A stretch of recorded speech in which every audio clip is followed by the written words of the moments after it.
So, is there any Florida man news? Let's see. No, not anything new that I've seen. I saw a naked woman go swimming in Florida man's pool on Reddit, but let's see. Florida man ambushes Orlando police officer with brick while live streaming on Facebook. Florida man has a hard time choosing a pressure washer to steal from Lowe's. Wow. Not bright Florida man attempts to trade in stolen car to a dealership he stole it from. Yeah, I just saw that one. Florida man tries to trade back vehicle he stole. Florida man arrested for "I eat ass" bumper sticker. Florida courts deem it obscene and thus constitutionally unprotected. That's old. That's Reason.com. No, Vice has a thing about that. Oh, because there was a guy who was driving around and he got pulled over a couple times. He's like, "Nah," he's like, "This is my freedom of speech," and finally they got him. Oh, they did for lewd conduct or something. Yeah, it's still bullshit. It is. It is. Florida man TSA agent posted naked photos of ex-wife on Twitter. That's taking doxing to like a whole nother level. He did what? Posted naked photos of his ex-wife on Twitter. So, I don't know. We'll just do whatever.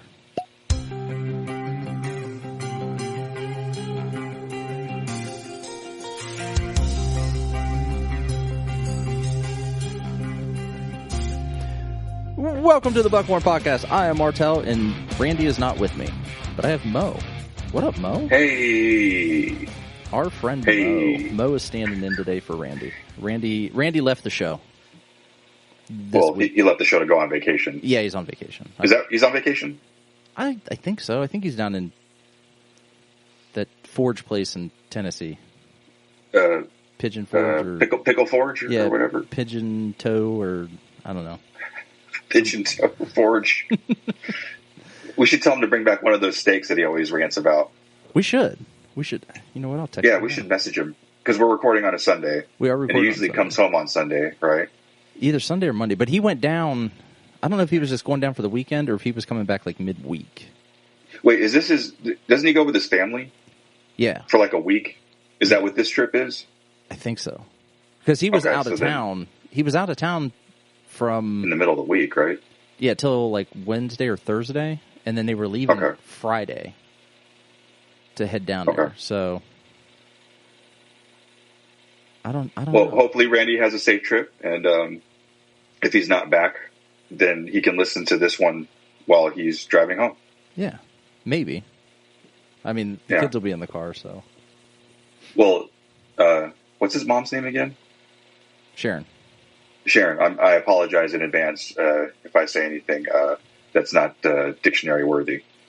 You know what? I don't even know where my dictionary is. I'm going to be honest. I think I put it in the closet because I was cleaning stuff up to put stuff away. Oh. But I haven't, I'm sorry, Sharon, I haven't really used it. Except to keep the door open, right? Keep the door closed.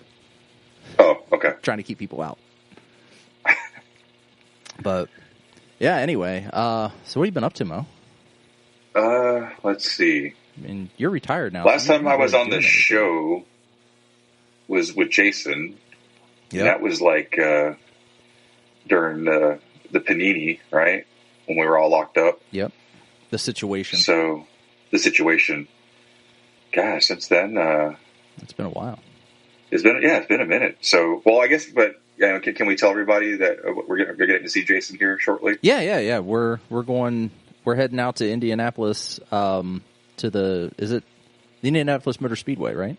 Yes, IMS, the Brickyard. The Brickyard. To some folks, yeah. On October 17th, that weekend, the weekend of the 17th, and we're gonna go out there, hang out, try to get into the pits, maybe steal a car, do a couple laps. For the Fantech World Challenge. Yeah, we're gonna see how much damage we can do in one single lap. It's kind of like demolition derby racing. No, there was a video game like that where the whole goal was to jack your car up. Metal Gear. There was Twisted Metal. Yeah, there you go. And you could be like the clown. Like, there was always the crazy clown. Yeah, He's the one that's always stuck out. Because who doesn't need a crazy clown? Right, but there's another game where you're supposed to rack up as much damage as you possibly can as well while you're driving around. And I can't remember what that is. Like, it used to, I think they had it in a Need for Speed once. Yeah, no, in Need for Speed there were like certain levels that you had to do. Yeah, like as much damage as possible. Yeah, but I think they made another company made a game solely out of that. Like, that was the whole thing. It was like, just how much damage could you do in like a lap? Oh, okay. Rack up as much as you could, ragdoll people, but it was usually on a city street. Was it Burnout? Maybe. Was that? Maybe. I think that was. Go ahead. Speaking of ragdolling people, I just found out that my daughter's been playing Grand Theft Auto 5. I don't own it anymore, but she's been playing, and which one is that? Is that the Florida one? No, that's the California one, like San Francisco. Oh, Oakland, San Andreas. San Andreas. Yeah, San Andreas, yeah. Where you can be the three different people. You can be Trevor, the white trashy dude. You can be my daughter refers to him as Kanye West, which is the black character, or you can be the white mobby guy, the mobster. I think I stopped playing after Vice City. I think that was the last one I played. Vice City was the best. Yeah, it was just kind of getting a little out of control, They're rebooting Vice City. Oh, for real? Yeah, they're like for all these new consoles. Yeah, I think they're going to bring it back up for all the new consoles. Huh. Because they're trying to, from what I read, like they're trying to release GTA in 2023. Like the original? No, the 6.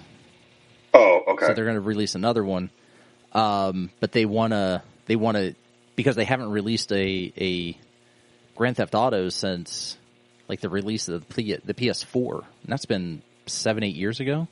Oh, well, I mean, hell, they're already on the PS5, so right. Well, and that just came out last November, so they want to hold people over because I mean, there's really only so much they can do with the online stuff, and Rockstar's put all their money into the online gaming. Uh-huh. So they're just like, we're gonna remaster and re-release a couple of the older versions. Okay. Like, hell yeah, I'll get Vice City. But with them, I'm sure they got to pay a ton with DCMA with all the music that they put into the games. Oh yeah. I mean, I'm sure they got to pay a ton of royalties for that. Because that can't be cheap. Well, I'm almost. Because they're putting like legit classic, especially like the San Andreas one. It had all that classic hip hop in it. Yeah. Like that had to be mad expensive. And then even if you look back to, like I said, Vice City, and then was it GTA 3? Was that the first one where it was like the third person viewer? Yeah, because they were all that top view. Like you had the top down view. Oh, before that, yeah. Yeah, before 3, and then 3 was the one where you could actually go and pick up hookers and do all, steal cars and have them repainted, and you pick up a hooker and you take her around into an alley and the cars start rocking. Well, and you get your health back, right? Yeah, you got health back for it too. Yeah. It's always a good time. I think I've played every Grand Theft Auto. I think I still own the original Grand Theft Auto, like the top-down version for PC. So. Yeah, that one was just strictly stealing cars, though, right?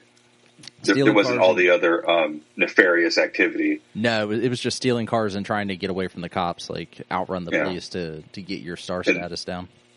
And I think Grand Theft Auto 3 is where it like really went like off the deep end, debaucherous. Yeah, it went off the end, like because you're like robbing banks and doing hits and. Oh, I'm in. Like when 6 comes out, I'm buying it. I'm considering buying 5, just so that I can play it again.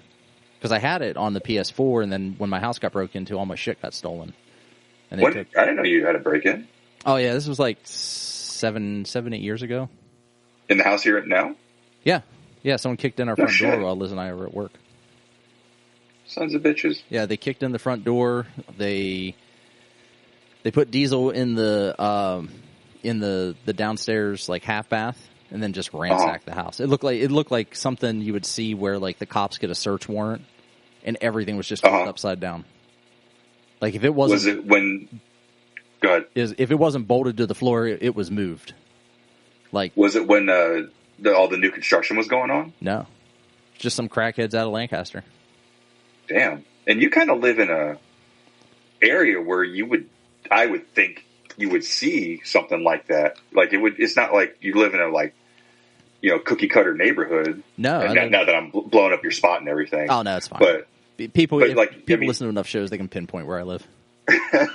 But like your quote neighborhood is pretty sparse. Yeah, I would imagine it would be easy to see if someone was breaking in, let alone someone that wasn't you or Liz. Well, or the girls. It was so. I mean, I live on a country road. At the time there were only about 7 houses on this road.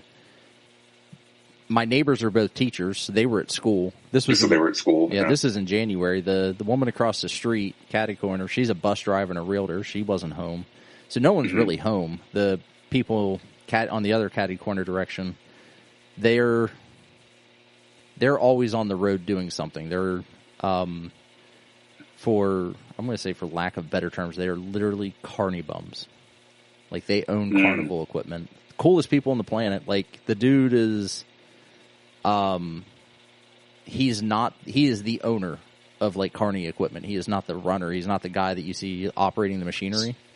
So he just drives it out there, sets it up, and he doesn't even set it up. He comes back and picks it up. He drives it out there, stays out there for the week, makes sure that the people that are running his equipment get paid, and then the guy is rolling in dough. He's rolling in carnival dough. Yeah, name a weekend there isn't a carnival, right? I'm almost certain that's what he was doing this summer because he switched. He sold his roller coaster and the other piece of equipment he had, and I think he ended up buying like a food trailer. Mm-hmm. And because he left, and they left in May, and I haven't seen them back until last week. How cool would it be, like, if you had access to that kind of stuff and had, like, just a nasty, like, house party with all those rides? Oh, did they have the big slide?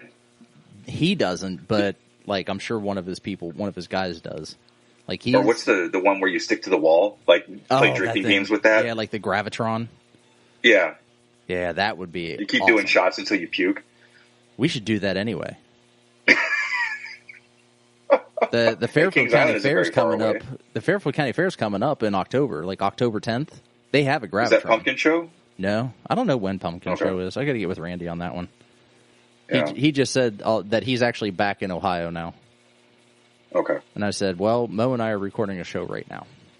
Did he bring us a steak? That's all I want to know. No, that's after Thanksgiving. So Pigeon Toe Forge is after Thanksgiving or wherever the hell he goes. It's funny, like listening to this show. Like I don't know Randy very well, but I know like his seasonal behaviors. Yeah, he's a creature of habit. Yeah, very much a creature of habit. But you and I, we've known each other for several years. Yeah, it all started with theFitUnited. It did. And had it not been for that damn Cambridge Analytica, we'd be millionaires. Oh, that fucking thing! You were just about to make me an admin. I remember. I was too. Yes. I was like, yeah, let's. I need to get this. Let's do this. Get this rolling. I need more help with the site and get it going. It was a great site, man. The way you had it set up. So for those that don't know, like Brandon, he's better at computer stuff than he leads on. I mean, considering that is his job. Yeah. But he basically had like this Facebook page. And so just imagine like whatever your hobby is. And there was this Facebook page for that hobby. Yeah. Like if you were a scrapbooker and you were able to set up this web page where anybody that posted something about scrapbooking, it would just automatically populate into this Facebook page. So you could go there and you could find like every scrapbooking convention, in the tri-state area. And it was glorious too. Because I would schedule stuff around what I would find on your Facebook page, and it was great. And then you were going to start going into programming and stuff like that. You were starting to do you were getting back into photography a little bit. Yeah. So and that the whole goal of the site at one point was to become basically like honest to God, it's almost to be like what the Buttery Bros do. So the goal originally was to create a multimedia site. Like just going to events, taking video, taking photo, getting the shit posted. and doing interviews and things like that. And I never was able to get it that far because it's a lot of work. Like we did get one interview out of the way. We did. We got one. I think was that the first time I met you is when we did the interview with Arnold? No. That was. Oh no, we met at XS. We met at XS like probably 2 years prior to that. Okay. Or maybe 3 years prior to that. Yeah, because you even had a banner at the Arnold. Yeah, I have the banner sitting over here next to me. Yeah, the Arnold. So just imagine like the biggest scrapbooking convention on the face of the planet, and also one of the 3 highest incidents of human trafficking in the United States, only second to the Super Bowl and the NBA All-Star Game. Yeah, continue. So it's a perfect place to advertise your name. But the site was like. So I don't know if you know this. I know Jason knows this. I know like Jimmy and Brandon know this, and a few others. Like the site was not created for the CrossFit athlete. It wasn't created for the participants. It was for vendors, right? It was for coaches.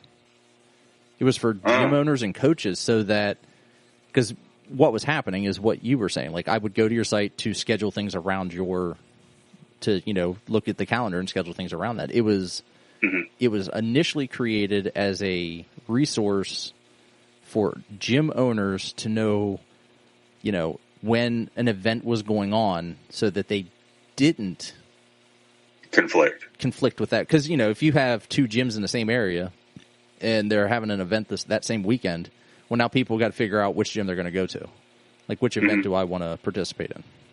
Mm-hmm. And then, so I was working on that, had that completely automated. Like I only had to go in and approve stuff. Like I didn't have to search for anything. All I had to do was go, yep, add these, and these, done. And then I started working on, about the time you did Guns and Ribbons, the Guns and Ribbons Throwdown, I started looking into doing ticketing. And because we were going to do that the following year. Yeah.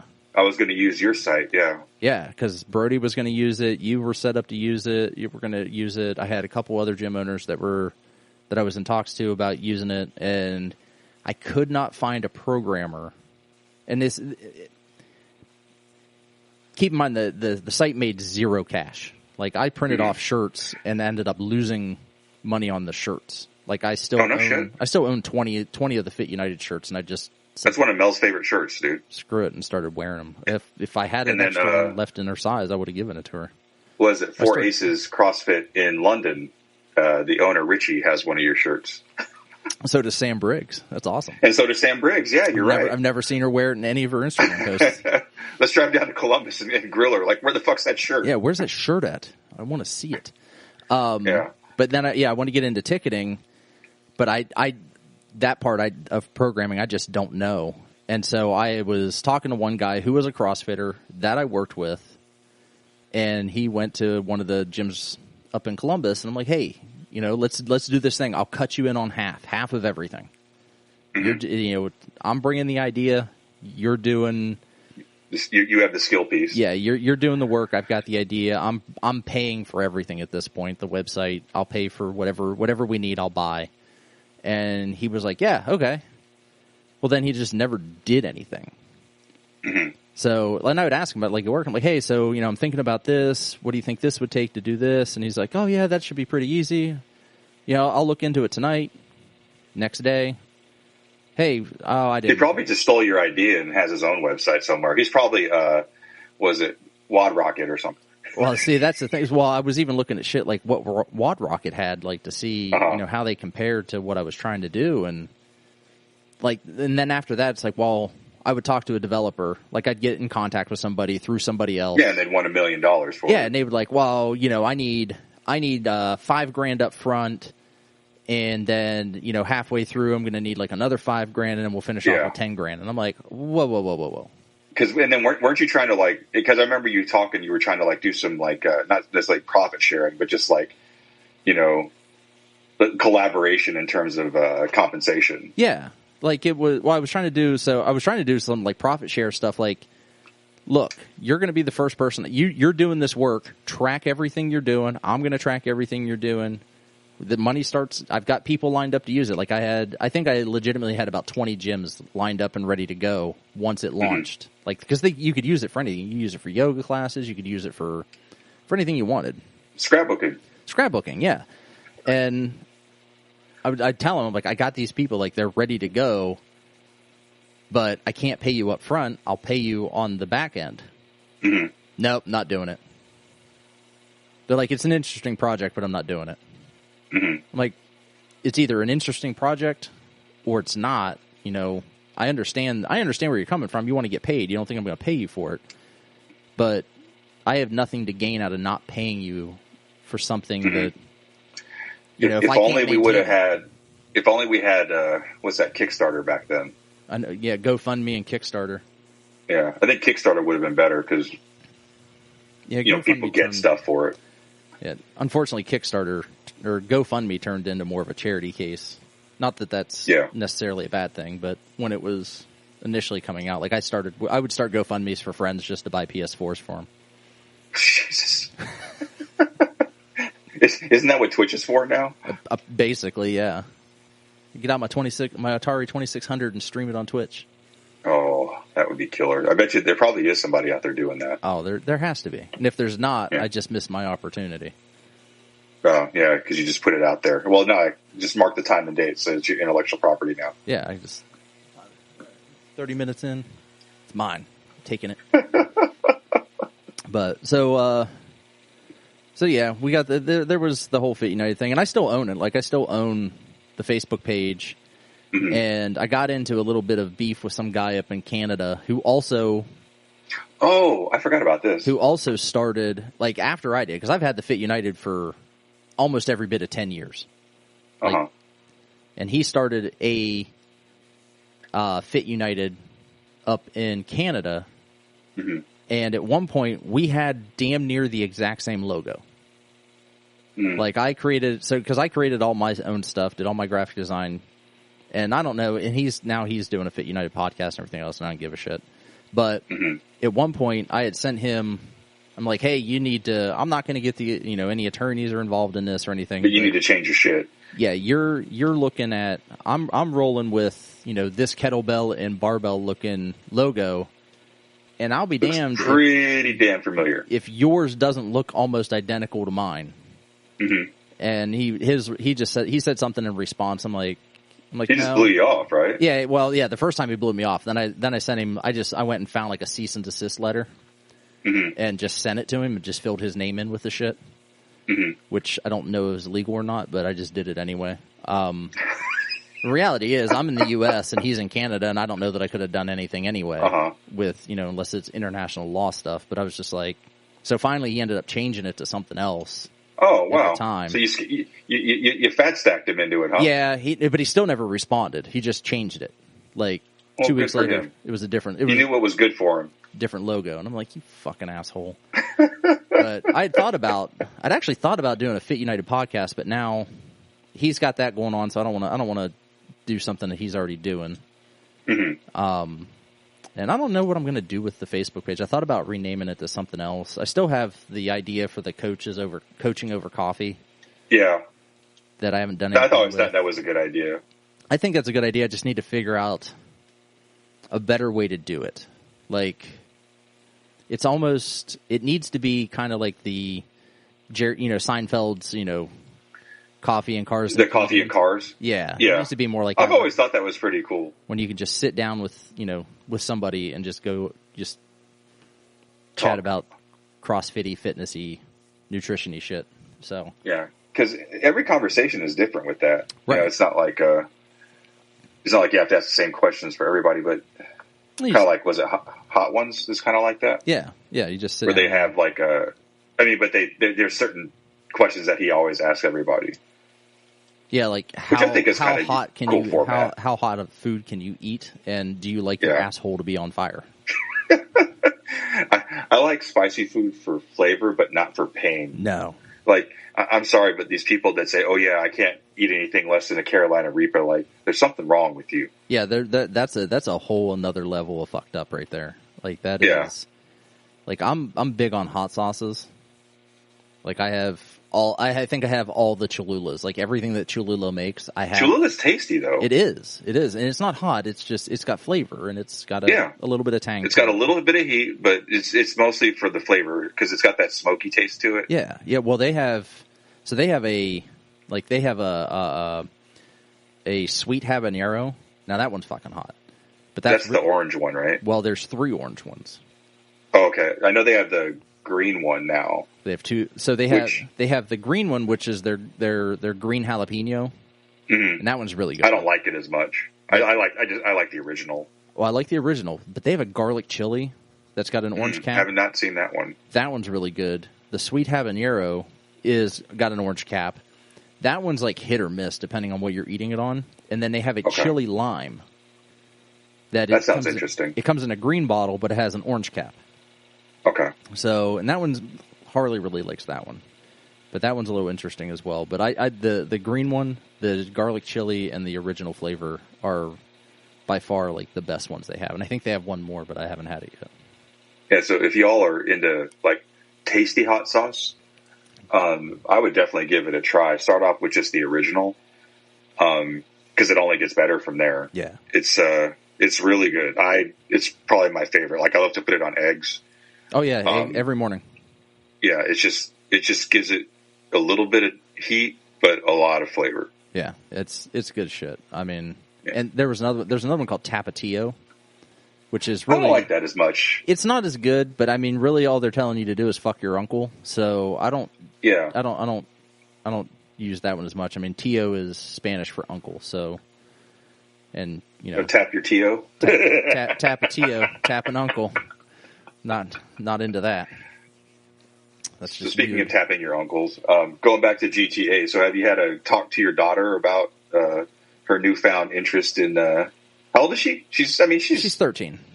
Yeah, she's 13. I mean, we were playing shit like that when we were 13. I mean, on a relative scale. Yeah, yeah. So I did. I said, so what are you doing in that game? She's like, she goes, we don't do any of the missions. I'm like, well, what are you doing in the game? What do you do? She goes flying around hitting people with cars. I'm like, okay. You're just driving around. So you might have a sociopath on your hands, but go ahead. Yeah, I said, so you're just driving around hitting people with cars? She's like, yeah.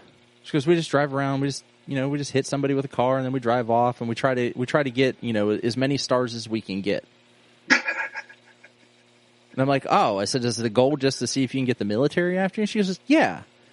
I said, well, shit. I said, if that's the case, I said, you need to go to the west side of the state. I said, there's a CIA facility over there with a helicopter.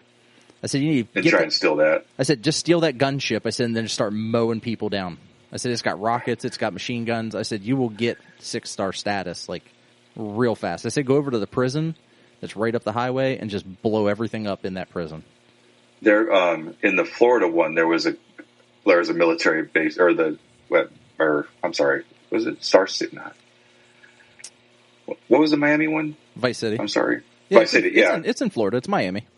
Okay, but that one, there was a military base, too, that you could go steal stuff from. In GTA 3, there was a base, but you couldn't get in it, I think. No, you couldn't get in it, and the planes didn't fly. The plane was called the Dodo, and you could get it to, you could get it to go up. You could drive it around, right? You could. Well, you could get it to go up, and then it would immediately come back down. And you could do, this little hop, skippy, jump thing, but they never put fly mechanics into GTA 3.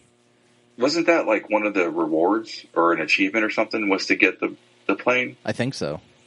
Yeah. But you couldn't do anything with it. You just fly it around and shoot out the side. And weren't there, the hidden suitcases or something? Or...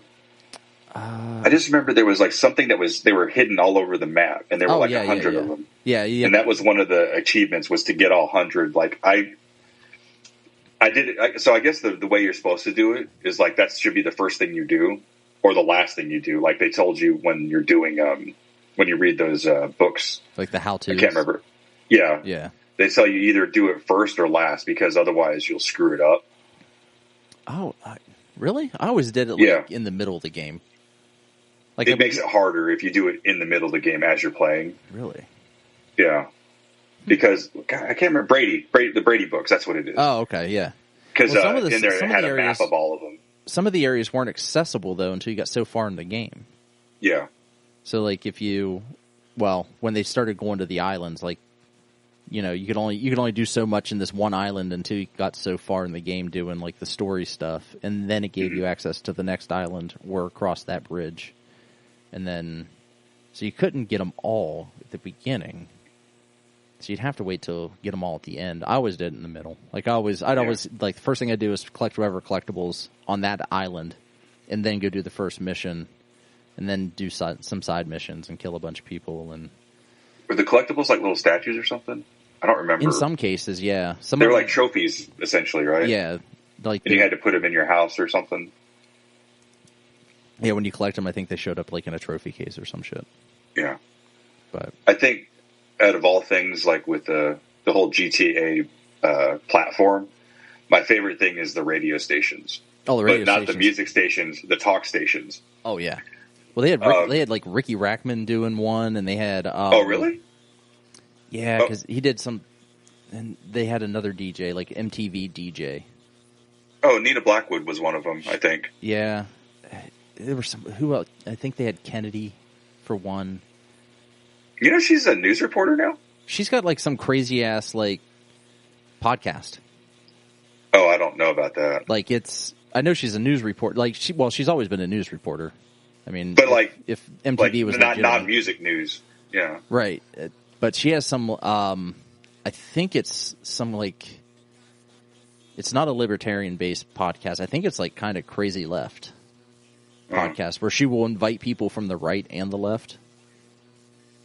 And then but she always backs the people from the left and basically tells everybody from the right to pound salt. So it's almost like was it Wally George, where you walk in there knowing that you're going to lose to begin with? Yeah, like that's. I think they walk in thinking they're going to win, but. No, you can't win that fight. I haven't listened to the show. I've just heard that she's got this podcast, and was not aware. But like in the second or in the third one, like it was those talk radio, like talk radio, I think is what it was called. Yeah. And this is back in the day of torrents and everything. I would download the talk radio station and then play it in my office at work, and people would be like, "What the hell radio station are you listening to?" Because they'd be talking about like the puppet festivals and my Batsu monstrosity, the 8-passenger amphibious vehicle, which they have never put in a game yet. They need to put that shit. You're in a right, game. they haven't. They had something called like the Habatsu something. And it was just like a sports car. They had one. I remember. It was just called a kuruma, which is car in Japanese. I remember when I stole my first one, I was cracking up. I was like, "That's hilarious." I would say I wouldn't have caught that because I don't. Oh, unlike you, I don't speak Japanese. And the other one that was hilarious was in the San Andreas. There was a dirt bike called the Sanchez. Oh yeah, the Sanchez. that one was hilarious. I'm like, oh, I'm gonna get my Sanchez dirty. God, I'm gonna have to go buy GTA now. Yeah, I don't think I can do it anymore, only because that game is just so vast. It's as fast as you want to make it. I mean, it's not. Well, I'm one of those guys, like, I have to do all the side missions. Oh, I am too. I have to clear all the maps and everything, because I played Fallout Vegas, New Vegas, and it was on the old Xbox 360, and all of a sudden, one day, my hard drive just died. Oh. And I was like 100 hours into it. Like I was like 80% complete. I was about to go over the bridge to go fight Kaisar and all that stuff. And then it just wouldn't fire up. And I was like, oh God. And then whenever, I don't know, whenever it pops up on my Facebook because my oldest son, he was like 10 or 12 at the time. He was like, it's a sad day when you see a grown man cry over his Xbox dying. So whenever that anniversary pops up, I'll make sure to tag you in it. Yeah, do that because I want to see that.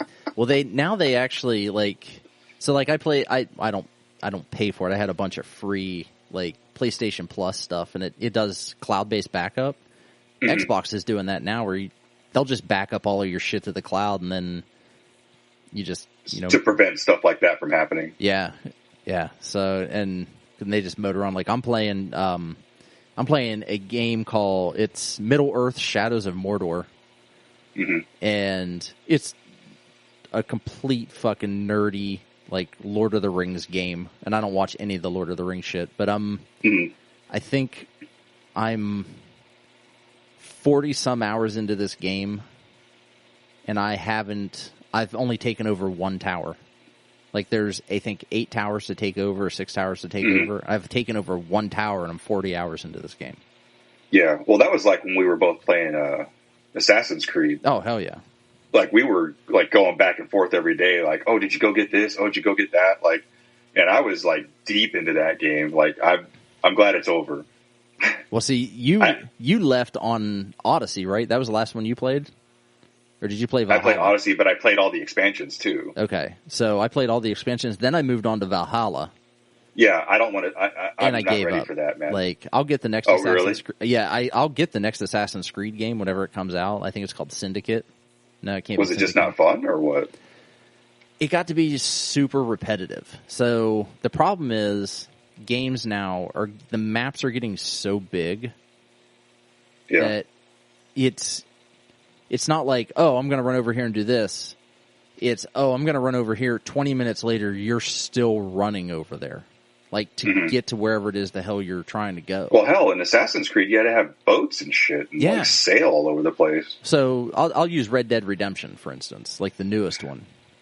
And I thought about playing that until my son told me he spent 20 minutes, like, in real time riding a horse across a map to go get something. And then he couldn't get it because he wasn't high enough level. Yeah, that's it. And then he had to ride all the way back. Because there's not a whole lot of fast travel you can do, and there's a couple fast travel spots. You have to find trains, right, or something. Trains and stagecoaches. Yeah, and I would. And you have to pay for them, don't you? Yeah, and you. Yeah. So like I would ride from like Valentine, which is right at the beginning of the game. So you're on the you're basically in the middle of the map. Ride to Valentine. I want to go to Strawberry. Well, Strawberry is literally a 20-minute horse ride away. Mm-hmm. So you're just literally for 20 minutes, you're just riding a horse, trying to navigate through and not get shot by bandits and the marshals and everything else. And you're just like, oh fuck, this is. Yeah, Fallout New Vegas was my first experience with those massive maps like that, and like it's not really clear like where you should go. You just kind of have to figure it out. Yeah. By dying in the wrong places because you're going into an area that's like too high of a level. Yeah, you're like level 80 and it's level 400. Yeah. And then one guy he like basically takes his pinky and touches you and you die. Yeah. At least, what was that other game? Destiny. I played with the kids. At least like if you were going against something that like you could absolutely not destroy, it would just show the skulls. Yeah. Like it wouldn't even show their level number. It would just show skulls. So you're like, okay, don't go there. Stay away from it did that in Assassin's Creed Odyssey also. Did it? Yeah. Oh, yeah, it did. If you got to something that was, like, I think it was 10 levels higher than you, it would show skulls that, you could attempt it, and people did if you knew how to, had the reflexes dodge, but... Because I think I accidentally stumbled on that Cyclops, like, in my first, 20 hours. And in that island, like, right after you leave. And he bludgeoned the shit out of you. Yeah, I know, I just ran. I didn't even try and fight it. So there's a game... It's called Sekiro or Sekiro, depending on. Oh, Sekiro. Sekiro. I haven't heard that one yet. Yes, so it is from. Is it like South American drug dealers and stuff? No, so it's from a company called From Software, and they made I think Dark Souls or Demon Souls or something like that, and they did Bloodborne, and there's one difficulty level. Fuck you. The fuck you level? It's just fuck you. There's no difficulty settings. The game is just hard. They're all just hard.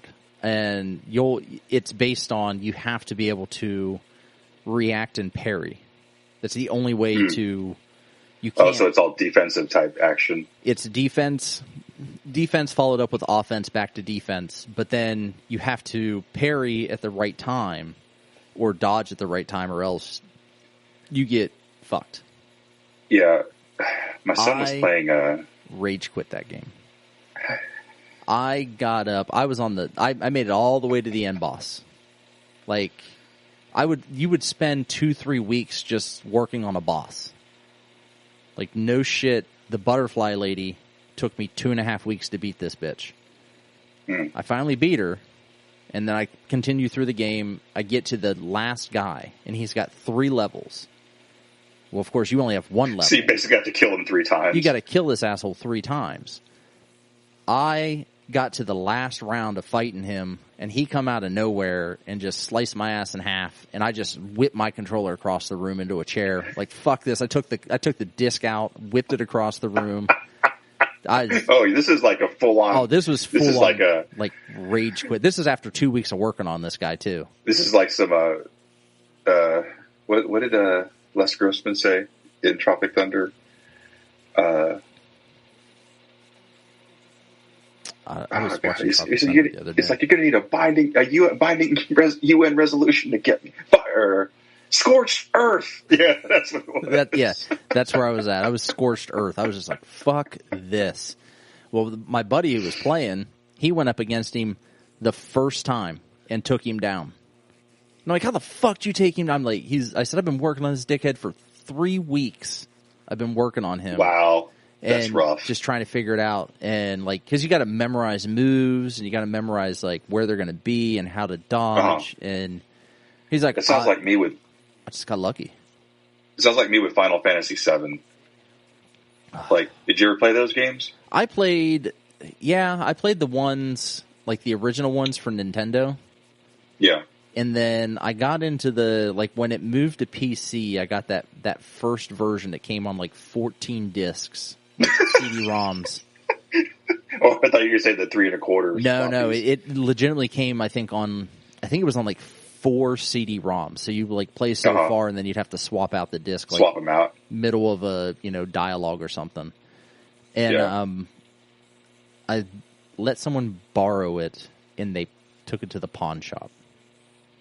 Nice. Yeah, they pawned my game, so I never actually got to play it. Like I started playing it, and then I quit playing it to play Half-Life and Unreal Tournament, and I let them borrow it, and they pawned it for $5. There's a special place in hell for people like that. Yeah, I don't talk to them anymore. Those are the same people that like drive the speed limit in the fast lane. Drive 10 miles under the speed limit in the fast lane. Yeah.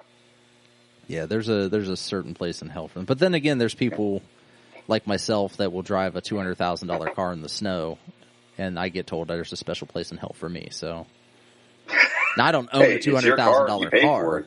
Right. Yeah. I don't own a $200,000 car, but if I had one, like a Lamborghini or some AMG. Yeah, why would you not drive it if you owned it? Yeah. I mean, that's what they're built for. So yeah. But yeah, anyway. I have not played a Final Fantasy game since that one. I mean, I played that one. I played 7, and that was the last one I played because I couldn't beat the last guy because I didn't have some special golden chicken. Like, I couldn't figure out because like there was this like breeding this. So horrible bosses when he's got the pins and the strings everywhere. Yeah, there was like some bizarre way that you had to breed these chickens and get a certain color chicken. Then you breed these other 2 chickens and you get another chicken. Are you talking about? You had to get this golden chicken. Yeah, the chocobos or chocobos or whatever the hell they were called. And I could not get that damn golden one. Like I spent I dedicated like there was a typhoon. So whenever there were typhoons in Japan, like everything shuts down. Oh yeah. And so I remember I dedicated like 48 hours one time during a typhoon alert trying to get that damn golden chicken. And after that I was like, you know what? It's not that important.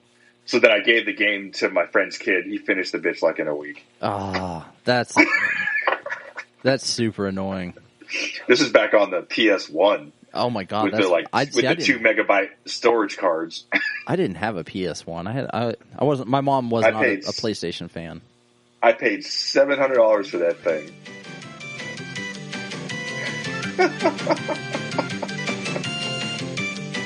I wake up in a cold sweat to that song every once in a while. That's hilarious.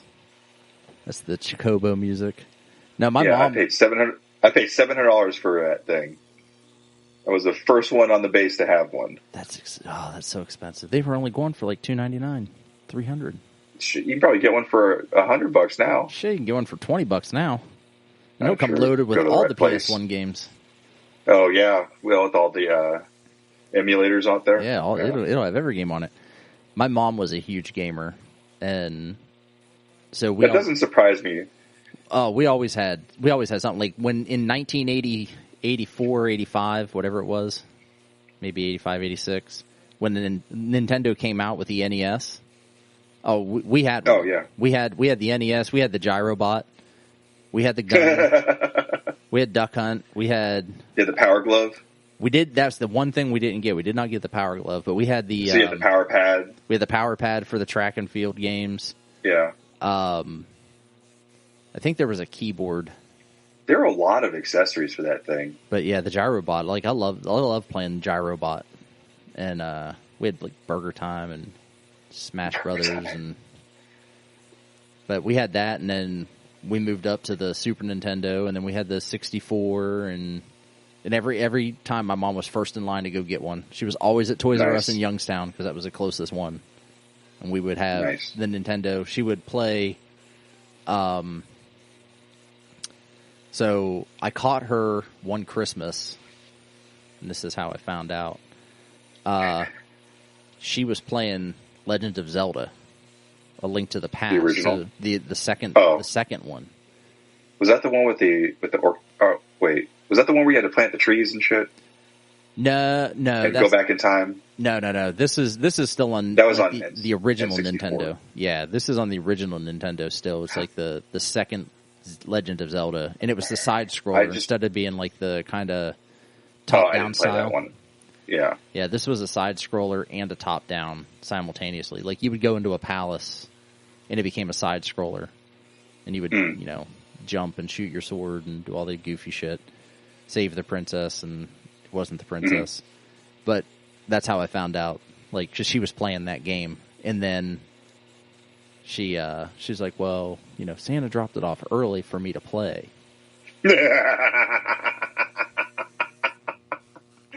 That's what I got.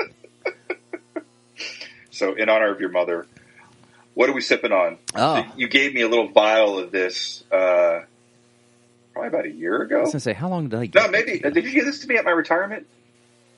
Was it your retirement, or was it more recent than that? It might have been. I know my retirement. You gave me the. I gave you the White Dog, and I gave you the Bottle and Bond. Other stuff. The Heaven Hill Bottle, that Bottle and Bond. That's like everybody and their mom wants it now. Which I will not crack open until you come over for dinner. That bottle, honest to God, if someone's going to offer you $700 for that bottle, take it. Like, you have an unopened bottle. Like, seriously, like, how much is it worth now? I have no idea. I don't know. I mean, but if someone were to come back and say, "Oh, you have this bottle of Heaven Hill," like that's the last. I think that's one of the last runs in that bottle at a It's a $12 bottle. It's not a $40 bottle like it is today, and it's the white label bottle. If someone were to offer you like shit, even $400, I'd take it. I mean, one, because it was a gift, so you don't have anything invested in it. But two, that's $400. No, but you went out of your way to get that for me. I didn't go out of my way. I bought it because, I mean, no offense, Mo, but I bought it because I had a bottle, and I'm like, I think Mo would like this. I'm going to buy this for him too. Well, that's not offensive. That's you looking out. So I've consulted the Oracle here, also known as Google, and it is listed on Cask and Cartel for $214.99. I think that officially is now the most expensive bottle of whiskey on my shelf. Yeah, for secondary pricing. Yeah, that's not the most expensive bottle of scotch, but definitely the most expensive bottle of whiskey. Yeah, I'll. What time? Oh, it's 5 o'clock now. It's almost 6 o'clock. It's like I'll start driving now, and we'll crack that bitch. No, you got to come out and. Oh, Jesus! Now you got to come out and we'll have a barbecue and everything. Yeah, we need to do that here real soon too. Yeah, before it gets too cold. What year did you retire? 2018. Yeah, so this is a 3-year-old bottle. That it was something weird. So the first batch was bottle and bond, right? Yeah. And then the subsequent bottles were not bottle and bond, but it was the same mash bill and everything, just a different. So the white label, you're just talking about the white label bottles in general? Yeah. No, so the white label they've done for years. That's like it's basically like their bottom shelf whiskey. Okay. But I think they used that same mash bill, and they did a 100 proof bottle and bond version of that. And they've been doing it was a limited run. Yeah, so it's just a limited run of the same thing. They did it every year. It wasn't anything like, oh, we're just going to do this one year. They did it for a lot of years. And this wasn't anything special originally. No. It was just this is a bottle and bond. Our white label's $12. This bottle and bond's $12. It's the same crap. Mm-hmm. It's just this one's a little higher proof. It had a cop watching it. That's all. Yeah. Well, I think it's slightly higher in proof because I think the other stuff is 80 where this is 100. 100, yeah.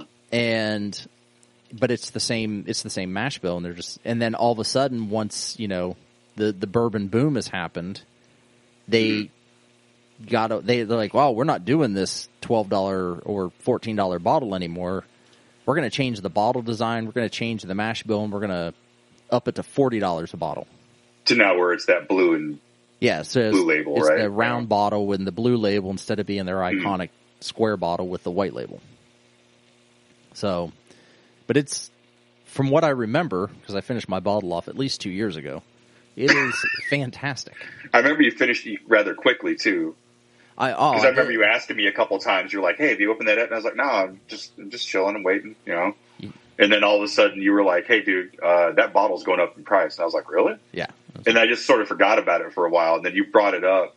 Or we were talking about hanging out. And I said, yeah, I'm not. Oh, no, you talked about it on the show. And I was like, no, now I'm not opening it until you come out for a barbecue. I'm going to make you wait so long to open the bottle. Well, anyway, so somewhere between here and there and I don't know, probably a year ago. Then and today, I've given you a sample of Virgil Kaine Electric Owl. Yes, which they no longer make this, correct? No, this is I want to say this is like a 2016 bottle. You had me looking for this when I went out to Charlotte in 2018, right after I retired. Yeah. So because I think this is the bottle I bought for you is where this sample came from. That may be the case. Yeah. So I'm going to look and see. I can't remember what year. I think it's a 2016 bottle. Mm-hmm. But it's a sour mash, and it's 101. It's 100.1 proof. But it's a secondary finished barrel product that comes out of Revelry Brewing. Oops. So it's not bourbon. Oh my God. But it's a straight bourbon whiskey finished in Pinot Noir barrels and then used to age wild farmhouse ale.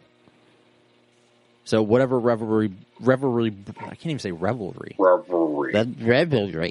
Revelry Brewing had a wild farmhouse ale. Okay. So they used those barrels, which was a Pinot Noir barrel, to finish this in. And I have three. I've had 3 bottles. So I'm on my second bottle now, and I still have one unopened bottle. So, is that what you're drinking right now? That is what I am drinking right now. Yes. So, just based off that description, does it have like a sweeter taste to it? So maybe a little bit more of a floral nose, maybe. Honestly, no. So it's got a dark chocolate, tobacco, and cherry flavor. On the nose, I don't know what it has on the nose. Maybe pour some more. That's on the taste. The taste of it is very much a dark chocolate, tobacco, and cherry. On the nose, you get a little bit of the dark chocolate and the you smell in your skin. Yeah, doing that zeroing everything out. That skin smelly thing. On the nose, you should get some dark chocolate, vanilla, and dark fruit, but I wouldn't pinpoint it down to like a dark cherry. But on the taste, I definitely, now that you told me, I wouldn't have said, "Oh, that smells like wine" to me. But I can, now that I know what it is, you can get that Pinot. I could definitely pick up the Pinot. Yeah, this is by far one of my favorites. Like it retailed for It wasn't horribly expensive. It was like $85 for a bottle, and I've paid up to $110 for a bottle. I don't even know if it was that much when I bought it for you. And then, no, it probably wasn't, but... I just remember the bottle was dusty. Oh, yeah. Because, like, nobody... And it was, like, in this really, like, out-of-the-way liquor store. I just happened to drive past it when I was going somewhere else. No, actually, I was getting gas. And I saw that there was a liquor store next to the gas station, so I just went in there. And I was like, "Where's your Virgil Kaine at?" And she pointed me in the right direction. And because this is like the fourth or fifth liquor store I'd been to at that point. Because I only had one day to go do all this shit for you. I drove into South Carolina. Went to a couple of places, that Frugal McDougal's or something like that.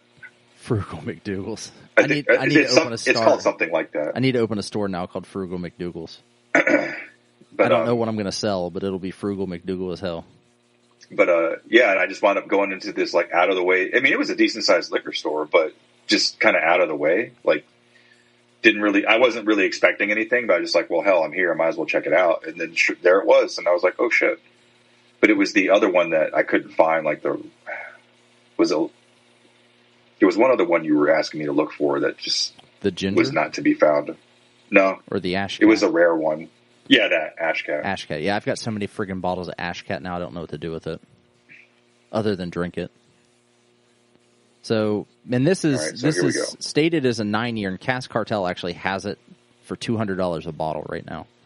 But I'm trying to find the year, like the year it was released. So, what do you think about that?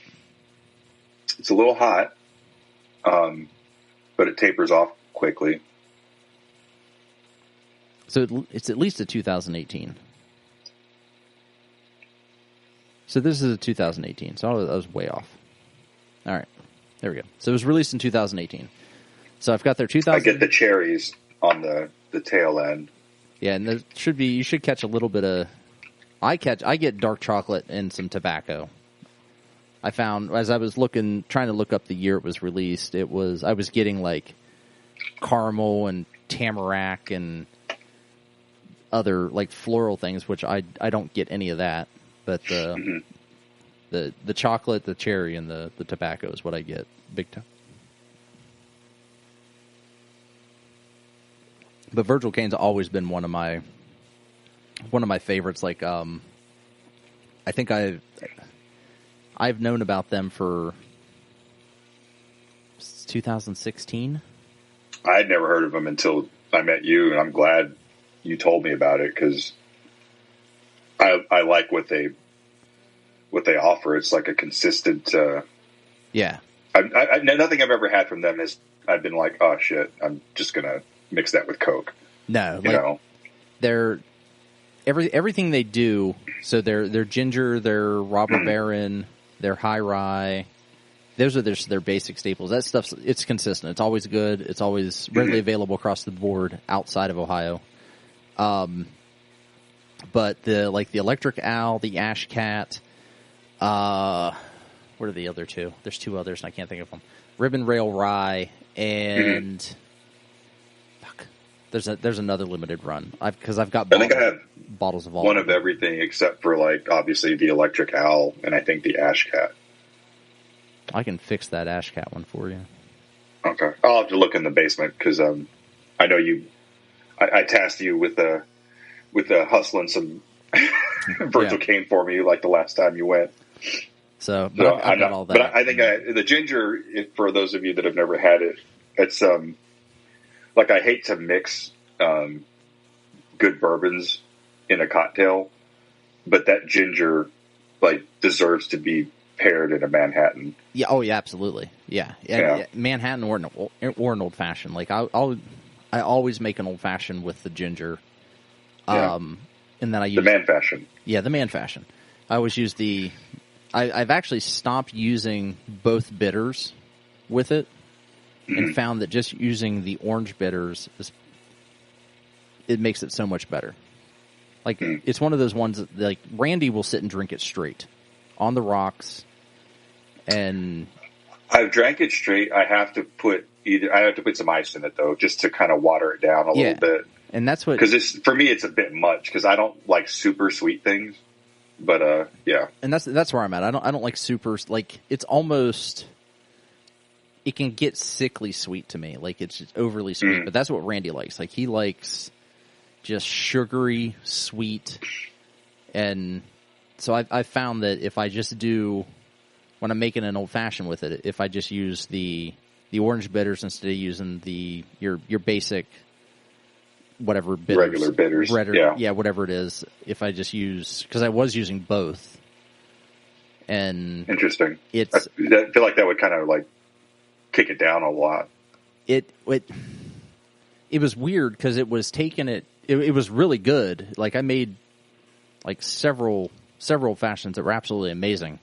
But then after I stopped using just the basic bitters and just started using only the orange bitters, and then I haven't been grating the orange zest into it anymore. Okay. I've just, using a clementine and just squeezing the juice into it and then straining it all out. Are you using a zester and like using the skin of the orange? Yeah. That's what I was doing. I went out and bought a zester seriously for that, making old fashions. But I haven't been doing it recently, and they're a little better than they were. Like, it was kind of nice to have some of the zest that strained through when I was straining it out into the drink, but I don't think it was really adding anything to it. I think it was just there. So just for flavor. Yeah, or just what the recipe said. Just with it was my recipe. I mean, okay. It was the one. It's the one that I made up, as far as the adding the orange zest into it and scraping that in and making the. But that makes sense because, traditionally you take the peel and you burn it. Yeah, you burn the peel and drop it in and let it sit. Yeah. So I just did it a little different, and it actually was taking away from it, in my opinion. But maybe that's just COVID talking, because my taste buds have actually my taste buds have actually changed since I had COVID and I lost my sense of taste. So it's been really weird. Like, we were drinking O2 at the gym yesterday, and I haven't had like an O2, like a mango, the grapefruit. Is it? Yeah, the ginger grapefruit. I haven't had one of those since COVID, and it had like a garlicky taste to me. Interesting. It was really strange. So maybe just the old fashions that I'm making now, maybe it's just a change in taste bud and flavor since my diagnosis. Is this why you don't ever want me to buy you alcohol whenever I'm sending you guys courtesy text messages? No. That's. I'm glad you brought that up. I think about that occasionally. I'm like, so it's not you. Because the other day, I guess obviously a lot of your listeners don't know who I am, even though I'm referencing every show. Yeah. Mo has been around since literally the beginning and helped actually kick this podcast off. I spent a lot of time exists. I guess so. I am partially to blame because I think I didn't tell you to start a podcast, and here we are 3 years later. Right. But my oldest son, he teaches high school, and he also coaches football in Indiana. And one of my other sons goes to college in Indiana, and I have a daughter who's a senior in high school. So I spent a lot of time out there, and it's not very far to the border from where I'm at, like 45 minutes with traffic. And there's this one really good liquor store. Shout out Papa Joe's. Papa Joe's. We need a sponsorship. They have a really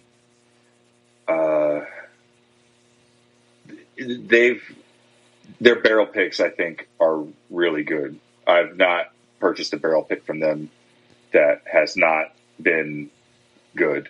You get some, and it's just like way overhyped. But yeah, like the Bourbon Hunter's barrel pick, I think it was way overhyped. That thing was. I stripped I cleaned a diesel. I cleaned the battery off my 250 with that stuff, man. Oh, I would have too. Holy shit, 127 proof.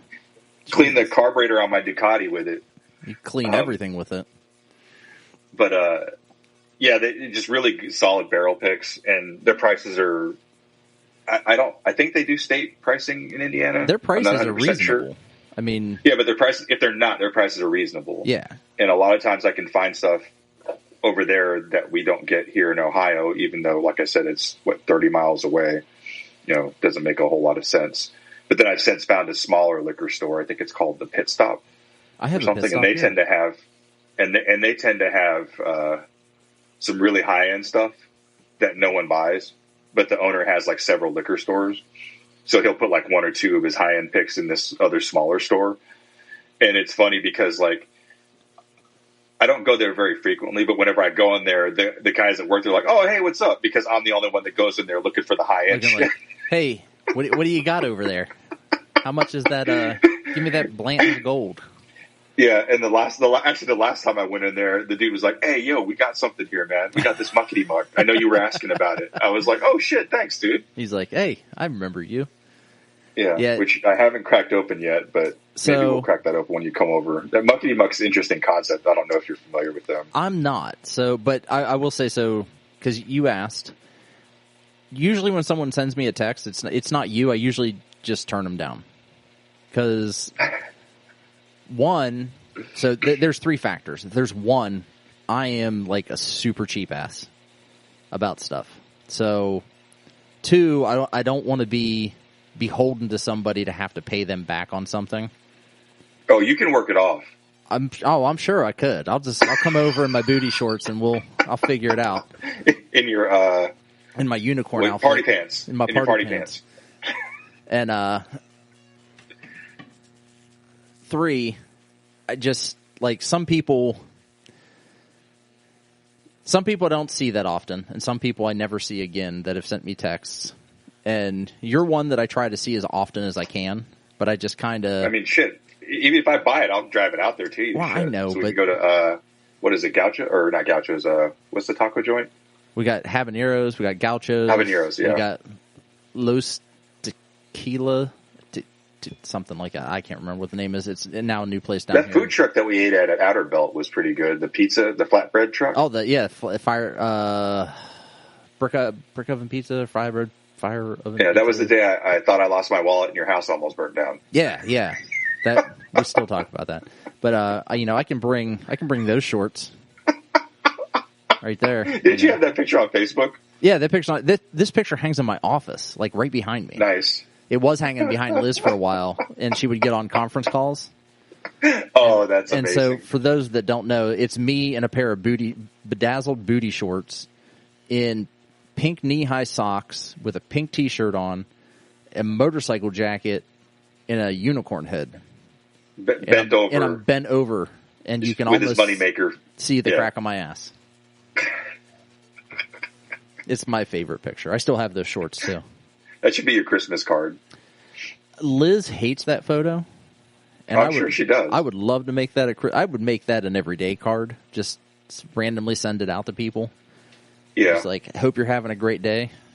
What is it? Felt? That's the one you can do the online postcard. Just randomly have it scheduled to send to random people throughout the year.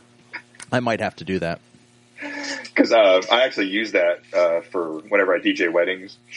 I send all my clients a Christmas card, and as soon as I'm done with their wedding, I'll just go into Felt and schedule the delivery for Christmas, so I don't have to worry about it. You're giving me way too many ideas at this point. It's actually pretty good. The only thing that sucks is like it's only app based. You can't do it on the web, so it's a little irritating at times. I get really frustrated with it, but I've learned to come to grips with that. Yeah, I don't mind the app based stuff, but everything like Instagram, for instance, they are solely app based. They're starting to release like desktop versions, but they have yet to release an iPad version of Instagram. You're right. I use my iPad more now than I use my phone, and I don't have a laptop at this point that I can use, which I'm still shopping for. So shopping for a PC is a pain in the ass. But the version they have of Instagram is not an iPad it's not an iPad version. It's not designed for iPad. It's designed for the iPhone, and it just stretches it. Yeah. You have to hit like a little arrow, and it'll stretch it. Well, now, I don't know if you've updated your phone yet, but on iOS 14 on the iPad, Instagram wouldn't rotate. It was locked to one position. Oh, really? When I upgraded to iOS 15, it rotates now. So you can have it in landscape mode and be able to still read. And then I just read the other day that I think with the 2022 iPad, when it comes out next year, they're forcing landscape mode. So they're actually going to change. They're rotating the Apple on the back of the iPad so that the default position will be landscape and not portrait. Yeah. Which would make sense. Fuck some people's worlds up. It is, but I mean, if you look at the Magic Keyboard, it sits in landscape mode. If you look at all the other keyboards, they're all landscape mode. So, well, and I have an iPad, but I got that thing. I mean, hell, it's maybe 4 or 5 years old, and I use it like when I travel to like watch TV or watch shows, and I use it as a hotspot when I DJ. So that's really my only application of it. Not really for any particular reason. I did have it. Honestly, the reason I bought it was when I was coaching, because I used to use Coach's Eye on it, and track my athletes' movements, and then I would put my notes in there. So it was like kind of I used it more of a tool. I never bought it just to have because I wanted an iPad. I was using it as an instrument. So now I only really use it like when I'm working in competitions, as an event manager and stuff like that to keep track of stuff like that, and when I DJ. But I got my wife, she just wanted one because she's not really big on laptops. Yeah. Or computers for that matter. So she kind of figured that would be a good compromise. So she got the iPad Pro, the 12-inch one. Yeah, she got the 12-inch from last year. She has. I thought she had the M1. No. It was 2 years, maybe 2 years ago. It was a year ago. It was before the M1s. Oh, okay. It was, I think it's the second or third iPad Pro, not the M1, but it's, and she got the $300 keyboard with it and the pencil and all that stuff. Yeah. I mean, at the end, it wound up costing as much as a laptop, but she says she just likes using it so much more because she likes to use the pen when she's like taking notes or when she's drawing sketches and stuff. It is nice. I mean, yeah. And she said just that flexibility to be able to go back and forth seamlessly. And then she bought a screen protector for it, but it's got like a texture to it. Oh, so when she writes on it, or whatever that's to get some resistance. Screen protector called Paper-like, and it's supposed to give like a paper, like writing with a pen on paper feel. Yeah. And I have a Remarkable, which is like all it's designed to do is just take notes. It's a single use thing. It's not an iPad or anything like that. And it's got the protection on it, or the screen on it. It's got that resistance, and the actual little nubbies for the pencil are made from graphite, like the graphite that doesn't like obviously trace onto the screen. Right. But it's got that tactile feel to it. Like from a writing experience, I like that Remarkable. But from an overall functionality thing, I think that iPad is probably a good option for people that aren't completely sold on laptops or desktops. See, I like having things for different things. Like, I like having a laptop to be a laptop. It's like my iPad's great, but I only use the Magic Keyboard when I'm sitting at my desk. So I don't fold it up and take it downstairs with me. I have another case, so I take it off the Magic Keyboard, throw it in this other case that folds around. Can do like it has that trifold lip on it, bullshit. So it'll fold around. That thing's pretty robust too. The keyboard, yeah. But I don't use it that often. Like it sits on my desk, it's plugged in, and I mean I'm using it now, but I only use it like throughout the week when I'm working. Because I'll have like Spotify playing, or I'll have a video playing down here, and then I've got my dual monitor set up for work. And then if I have another laptop, or if I'm editing a show on Liz's old laptop, which honest to God takes fucking forever, that sits on like a laptop stand, a riser. So I've got like 8 screens on my desk simultaneously. It's actually you're not getting cancer at all. No, not in any way. I might get canceled, but I'm not getting cancer. So I have good news though. I have real good news. I sent you a message and said that I think my camera might be dead. In general, and I ordered new batteries for it, so the battery is dead. The battery is completely fucked. The old one? The original battery. So I've got Well, shit, how long has it been sitting in there? Well, I don't leave my battery in the camera. I mean, but after a while, it's just going to die. I mean, I probably haven't picked this camera up in 2 years and used it, and actually used it. Uh-huh. So it'll be nice to kind of get this thing out. And Lexi actually has shown an interest in photography. She said that she wants to start doing some stuff. So I was going to try to get this thing working for her again, and I was afraid that it wasn't going to work. But now it's working. We just need to get the passes. Yeah, I'll follow up on that. What lenses do you have for that? So I've got a 28-135 millimeter ultrasonic autofocus. What's this f-stop? With stabilizer. Sorry for those listening, because now we're talking nerd stuff, but what's the f-stop? It is 1 to 3.5, 5.6 IS. Okay. It doesn't give me the f-stop, but well, you know what? So the weird thing is I did photography in school, and I didn't understand f-stop then. I still don't understand f-stop now. It's basically the lower the number, the less light you need. Well, see, I always looked at the aperture for that, because I always did aperture control manual functions. Okay. Instead of shooting I'd either shoot in like a sport mode. I never really used auto mode, but the manual mode I would do aperture control mode instead of f-stop mode. Well, I mean, f-stop is the aperture. No, those are two different things. There's ISO. There's ISO, aperture, and shutter speed. Well, keep in mind, I'm a moron, the triangle. So I don't have a triangle. There's so many different modes on this thing. There's like sport mode, macro mode, landscape mode, portrait mode, auto. There's P, which I can't remember what P stands for. There's TV. There's AV, portrait, which is aperture. There's full manual. There's ADEP, and then there's 3 custom settings. So I always used AV, which is aperture.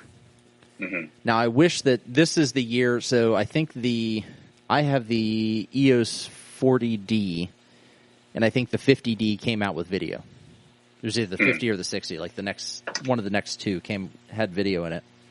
Mm-hmm. My other lens, which is from my film camera, which is why I ended up going with Canon, is the 3580, and it's a 1:4 at 5.6. And it's the 52. Yeah, that'll be fine because we'll be doing everything during the daytime. So yeah, I love this lens. Like, this is my favorite lens. Mm-hmm. And this is the one that I used in film photography class. Mm-hmm. And then I actually ended up winning an award. A major award?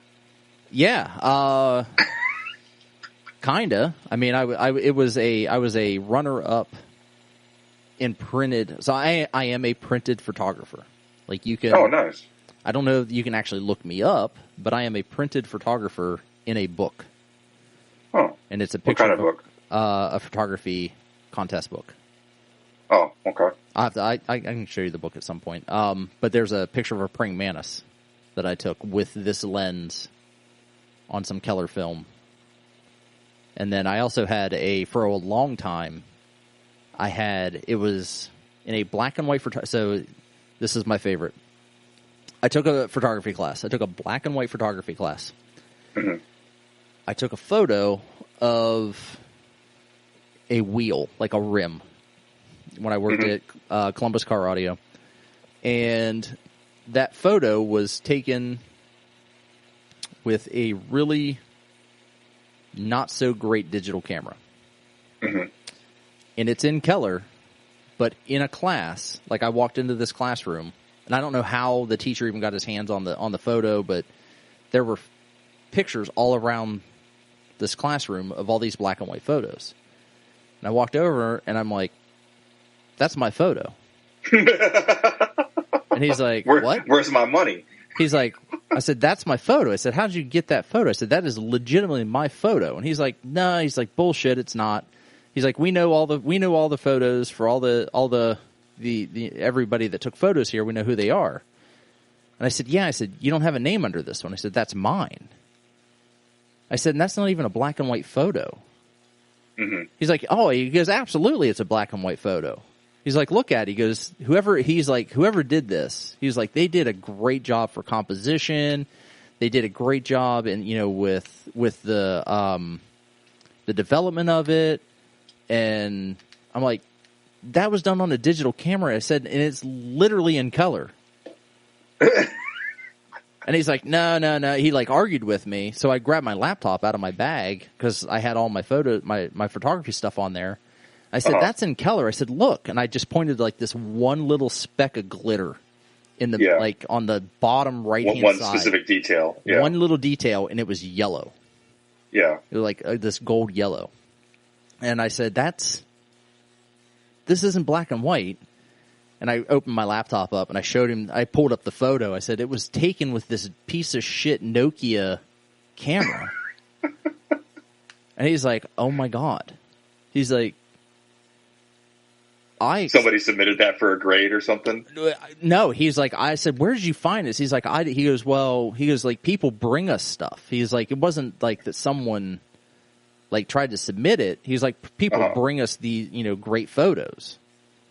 And I'm like, well, I don't know if I would consider that great.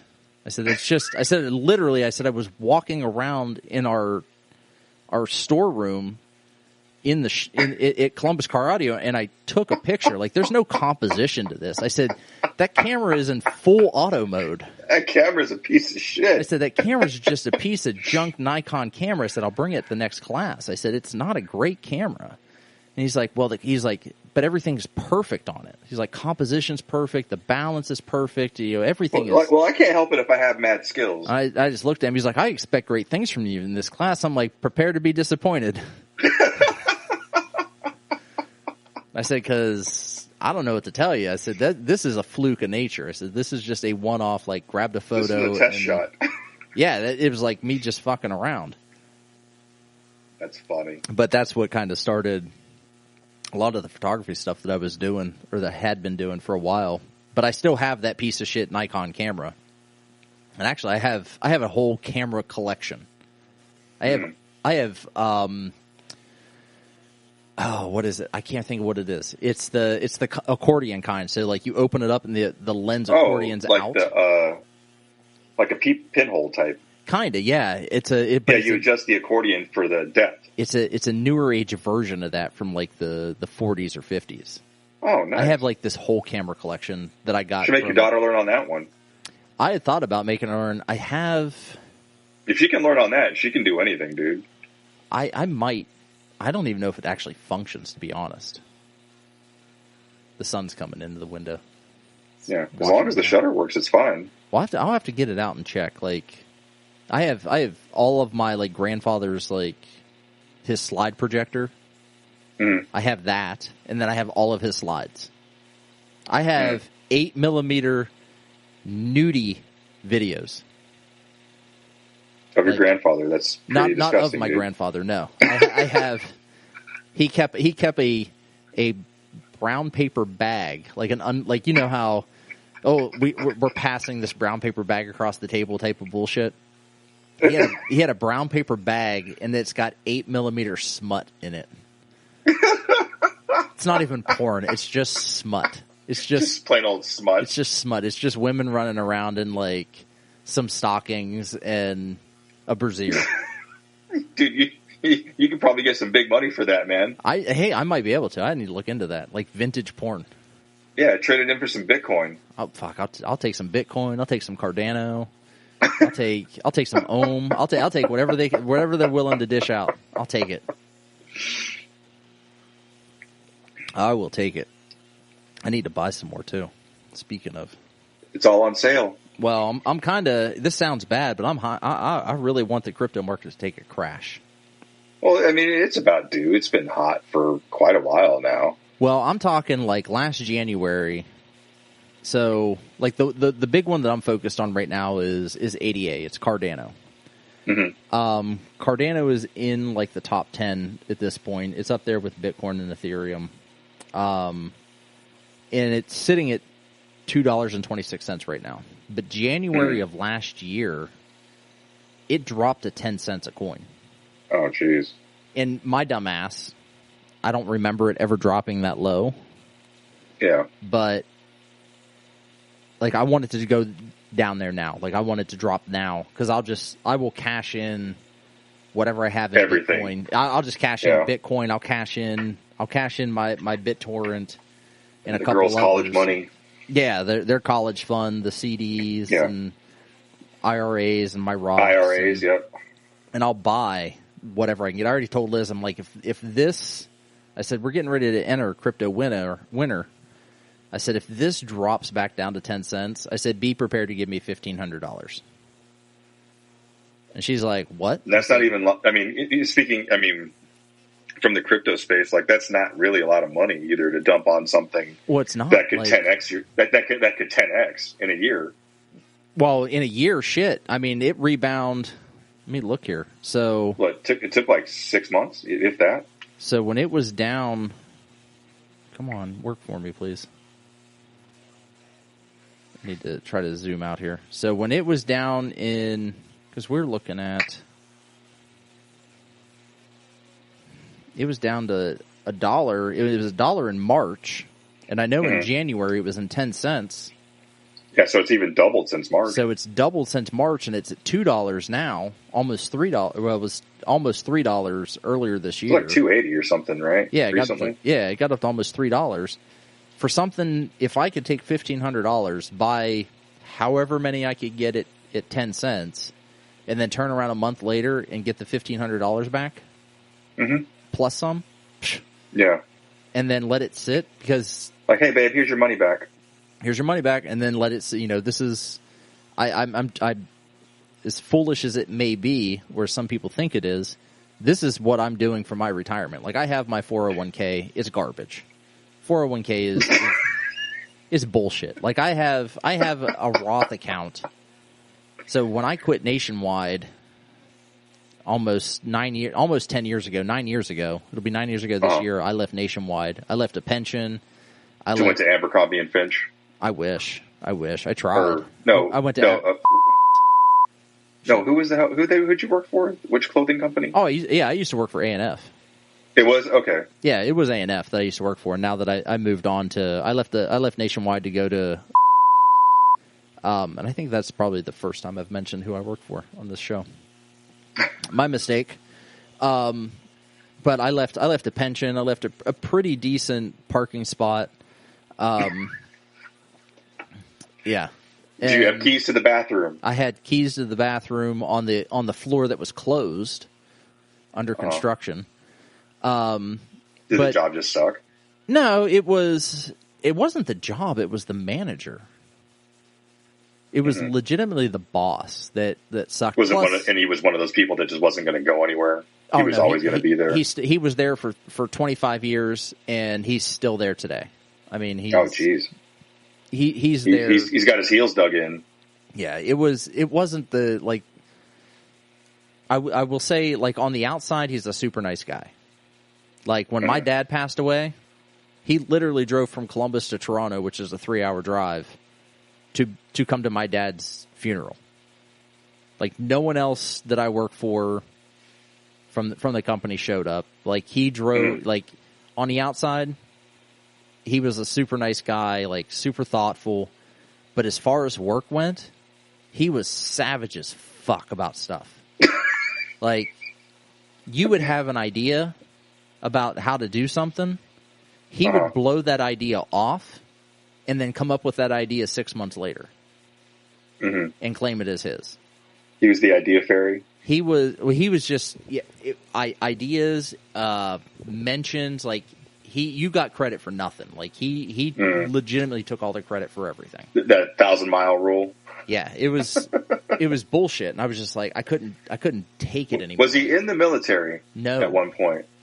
No, that sounds like something that military folks do. He was just a super eccentric gay man that stole your ideas. Like, that was his thing. Like, it was just he was really eccentric about stuff. Like, you know, I drove, at that point I was driving a Volkswagen.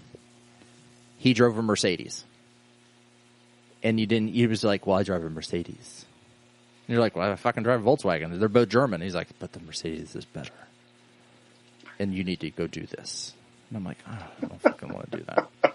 But then, like, if I told him that I was going down to, because Liz and I used to frequent going down to Club Axis, which is a gay club that had drag shows all the time.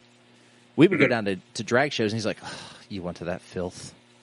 I'm like, what do you mean you all went to that filth? I said, well, your mom was there. I'm like, but you were at Wall Street last week, which is another gay club that does a bunch of drag shows. He's like, but it's Wall Street. It's not Access. Oh. Ugh. And you're just like, oh my God, shut the fuck up. And he always had to hear about his boat. He had some like Sea Ray fucking boat that he was always up at Lake Erie on. And actually the day that I quit, he was on his boat. No one can get a hold of him when I quit. And I actually put off quitting for 2 weeks. Like, until he was gone? No. I was trying to, like, he was gone legitimately for like a month. Like, no one knew where the hell he was. Like, he would just take off and go on these week excursions. And then come Monday, he would show up Monday, and then you'd see him in the morning, and then he was gone the rest of the day. And then all of a sudden, he's out the rest of the week. Like, where the fuck is he is he doing going? shit? He's busy. He's busy on his boat. So it was just like, it was this whole thing, and finally I'm just like, I pulled his boss into the office, and I'm like, I'm leaving the company. She's like, oh my God. She goes, don't tell me you're leaving the company. I'm like, I just did. And she was like, we got to get CM on the phone. We got to get CM on the phone. And I'm like, he's the reason I'm leaving. I said, but honest to God, I said, he's kind of the reason I'm leaving. I said, and here's what I don't want to happen. I said, my coworker, it was only 3 of us. I said, my coworker, Nikki, I said, she shouldn't be penalized for this. Like, she is leaving next week to go to another team. She shouldn't be penalized because I'm leaving. She should be able to still go to that team. Oh, because he was just going to cling on to her to pick up. The company would try to keep her in that position. For continuity. Yeah, to keep things going. And I'm like, somebody else can do this. I'm like, he can do this. Somebody else can do this. I said, it doesn't need to be her. She needs to move on from this as well. I said, this is just a nutless monkey could do this job. Yeah, I said, this is just shitty timing on my part. On my part, but I just can't do it anymore. I said, but I can't. I said, he hasn't been here for 2 weeks. I said, I just can't do his shit anymore. I said, and she goes, well, if we counter, will you stay? I said, not in this facility, not in this faculty, not in this, like, not with this guy around. Not what I'm doing today. I said, it's going to have to be something different. I said, and I will not work for that bitch either. And I named a name. And she's like, oh. I said, so if you can come in like, another 20 grand more than this, yeah, I'll stay. She's like, we can't do that. I'm like, well, I'm out. I said, then I gotta go. Yeah. And it was probably one of the best things I've done, but I have tried, and I've been open with my boss about it, so I don't care. I did tell my boss, like, Nationwide called me. They offered me a position. Mm-hmm. And he's like, are you taking it? I'm like, no, I'm not. He's like, what are the reasons you're not taking it? He goes, it sounds like I don't know what the pay was. Like, we didn't get into that. They just offered me a position. Mm-hmm. And I said, they're back in the office. I said, right now, that's a deal breaker for me. He's like, that's it? That's all it takes? He's like, you just working from home? I'm like, oh, yeah. I said, right now, just working from home. I said, that's all. That's a lot. That means a lot to some people. I said, I used to hate it. I said, but now, I said, for doing it for the past, like, year and a half, almost 2 years, I said, I like the ability to just kind of, if I want to go to the gym in the middle of the day, let's go to the gym in the middle of the day. I can. I said, if I want to, run out and do a 2-hour lunch, I can run out and do a 2-hour lunch. I said, I have my phone on me. If anybody needs to get a hold of me, I said, I can still answer emails. I can still answer questions. Mm-hmm. I'm technically working. Yeah, I was worried I wasn't going to be able to do it when I first left the military, but I'm over that now. Yeah, it's weird going from, like, and you were in a completely different position than I'm in. Like, I was working from home maybe once a week, mm-hmm. whereas you were always at base. Mm-hmm. And I didn't like working from home once a week because it was I was working from home once a week. Like it was just enough to crush your spirits. Yeah, it was enough to make me happy enough to be at home, but then no, the next day I had to go back to the office. I had to go back. Whereas now it's like I know I'm not going back to the office. Like it's that thing, but you know, and I don't know if you had that ability to just well today I'm gonna talk to my people through the phone and make sure they're doing the shit that they need to do, but I'm just going to work from home today. I don't know if you had that ability or not. I know my sister. Oh, in the military? Yeah.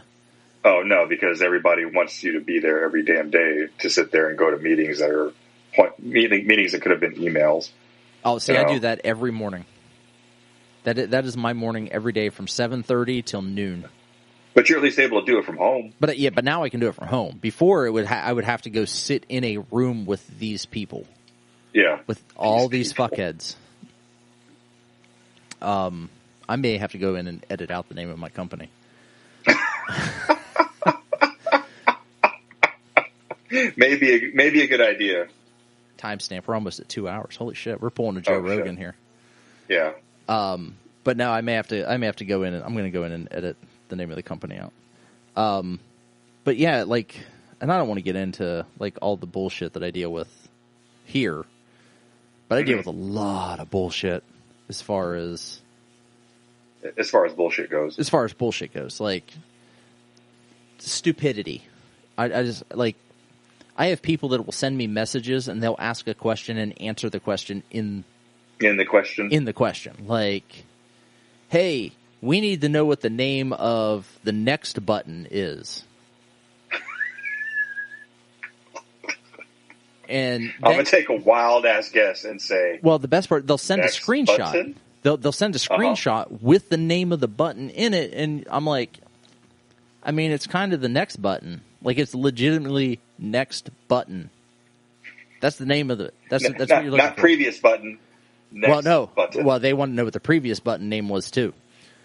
I just used next button as my only example, but it was They're probably just doing that so they can stall and have more time to go play some bocce ball out back or something. You know what? We're not even going to get into the stalling part, Mo. I knew that would flare. That would chap your cheeks. We're not even. So tell us, Martelle, what chaps your cheeks?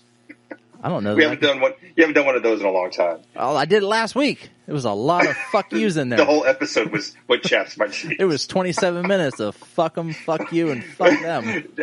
I think that kicked off like about 3 minutes in. I just started cracking. Oh, it was immediate. It's gonna be one of those. It was welcome to the Buckhorn Podcast. I'm Martelle. He's Randy, and fuck you. And it was just the whole thing. Like I love this country I live in, but I cannot wait to move to the Caribbean. I think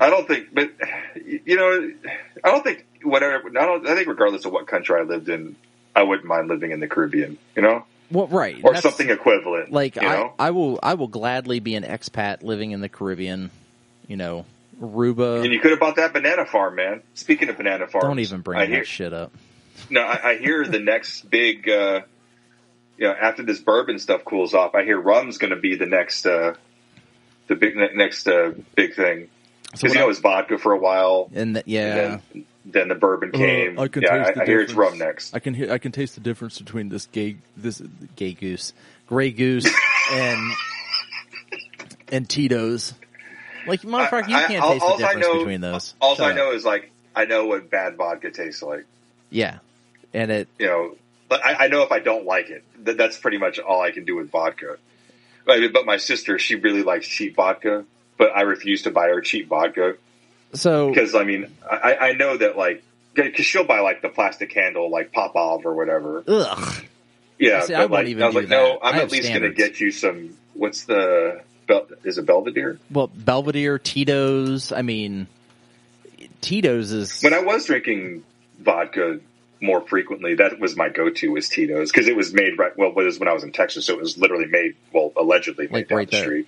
I've never been a big vodka fan. I like tequila. I don't drink it straight. I mix it. But there are people out there like Trina, Dude's wife. Yeah. She just drinks it with ice. I was like, I can't do that. Because she's a Russian, she's a Russian spy, and she's fucking... Well, you know what? Now that you say that, I could believe that. Because she does look like she could, like, all of a sudden she's going to pull her hair and she's going to have red hair and, like Black Widow. Yeah, and then she's going to start speaking Russian and have a fucking accent. I could totally see that because she does have that, like, northern Russian kind of look to her.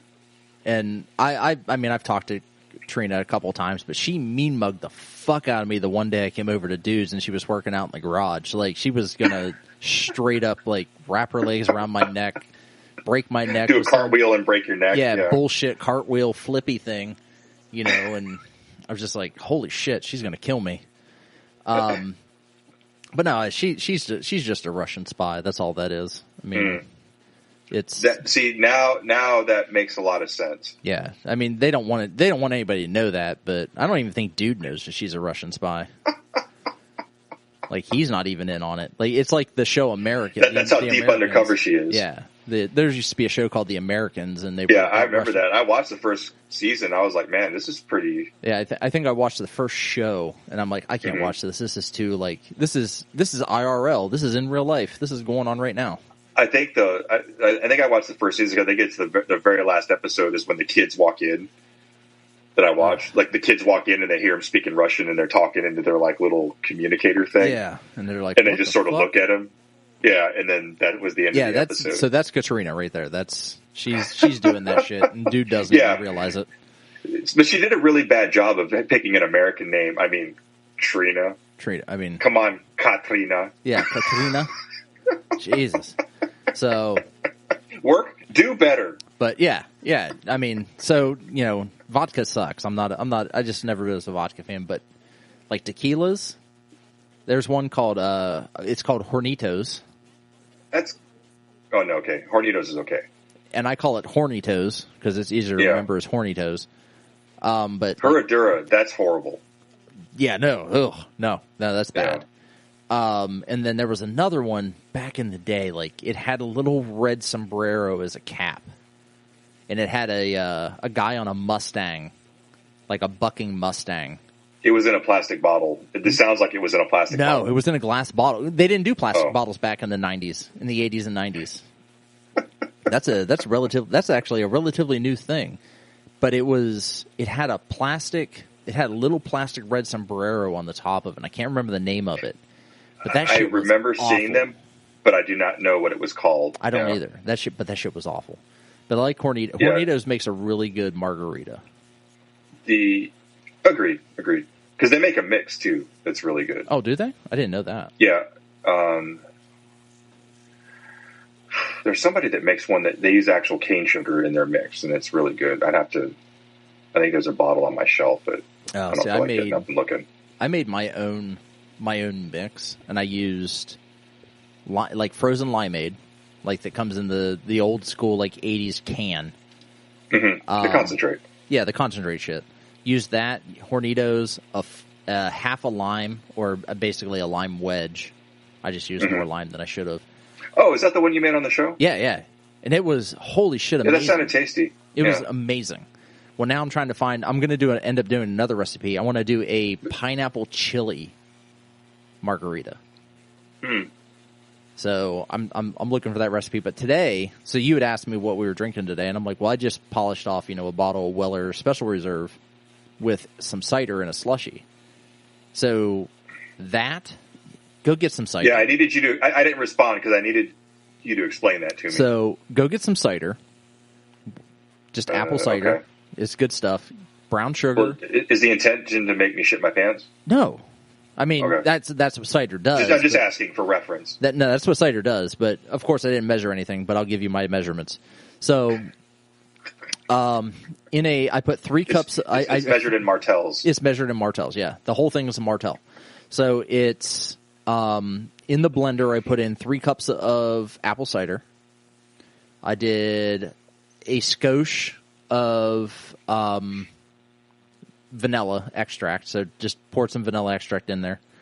Took like two, maybe 3 heaping spoonfuls of brown sugar. You're supposed to pack brown sugar, by the way. Whenever you measure it, you're supposed to like kind of pack it in and then dump it in. No, just take 2 or 3 heaping spoonfuls of brown sugar and throw that in there. And and then whatever whiskey you want to throw in, as much as you want to put in as far as whiskey goes. I didn't measure that. I had about couple of glugs. It was probably like right? two chugs of Weller Special Reserve, so about 4 fingers. And I just dumped the rest of the bottle. That's the red label? That's green label. Green label, okay. Special Reserve. Antique is the red. Antique is Antique 107 is the red label. So I had about, enough of that I could have had 2 glasses of Weller. Dumped the rest of it in, blended it up. Well, hold on. Step back. I took about 2 glasses out. About 6 ounces. I took about 12 ounces of that out because that's what the girls got. So they got the cider slushies, and then I put in the 4 fingers of Weller and blended the 4 fingers of death. Yeah, and then blended it again. And Liz was even she was like, "This is good." She goes, "I don't like whiskey." She goes, "This is good." What does Liz drink? She is like a White Claw person. White Claws and wine. Okay. She likes. So she'll do. Oh yeah, because you got that. You have that wine subscription. Yeah, we have a wine subscription to Cooper's Hawk, but she'll do. Wrong way. My desk is moving.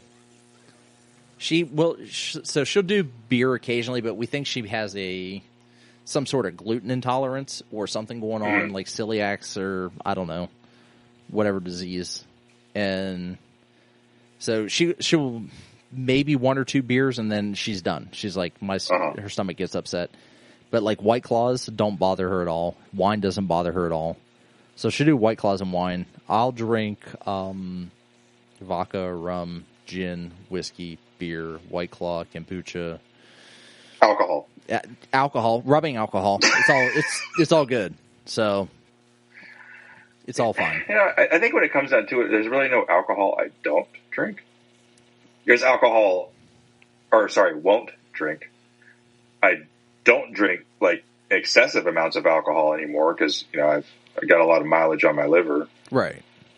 But yeah, like there's some people like, I won't drink scotch or I won't drink bourbon or I won't drink whatever. Like, put it in front of me, I'll probably drink it. I won't drink scotch. I know because you said it tastes like Band-Aids. Yeah, I haven't found a scotch that I like yet. I think that's the problem. I'm open to trying it. I got some Caribbean cask stuff, Balvenie, that you'd probably like. I think I tried that though. I think Randy got a bottle for some guy, and the guy never picked it up because Randy told him it wasn't good. And I think we tried it on the show. Well, shit, I'll take it. It's delicious. I think we tried it on the show, and it may not be the Caribbean cask, but we got some Balvenie. Because there's different Balvenies. Yeah. Well, we did get some Balvenie because I remember getting it. And it was probably like in our first year and a half. I remember. I remember the story now. Yeah, it wasn't great. Like it just was. I'm just like, this isn't like the.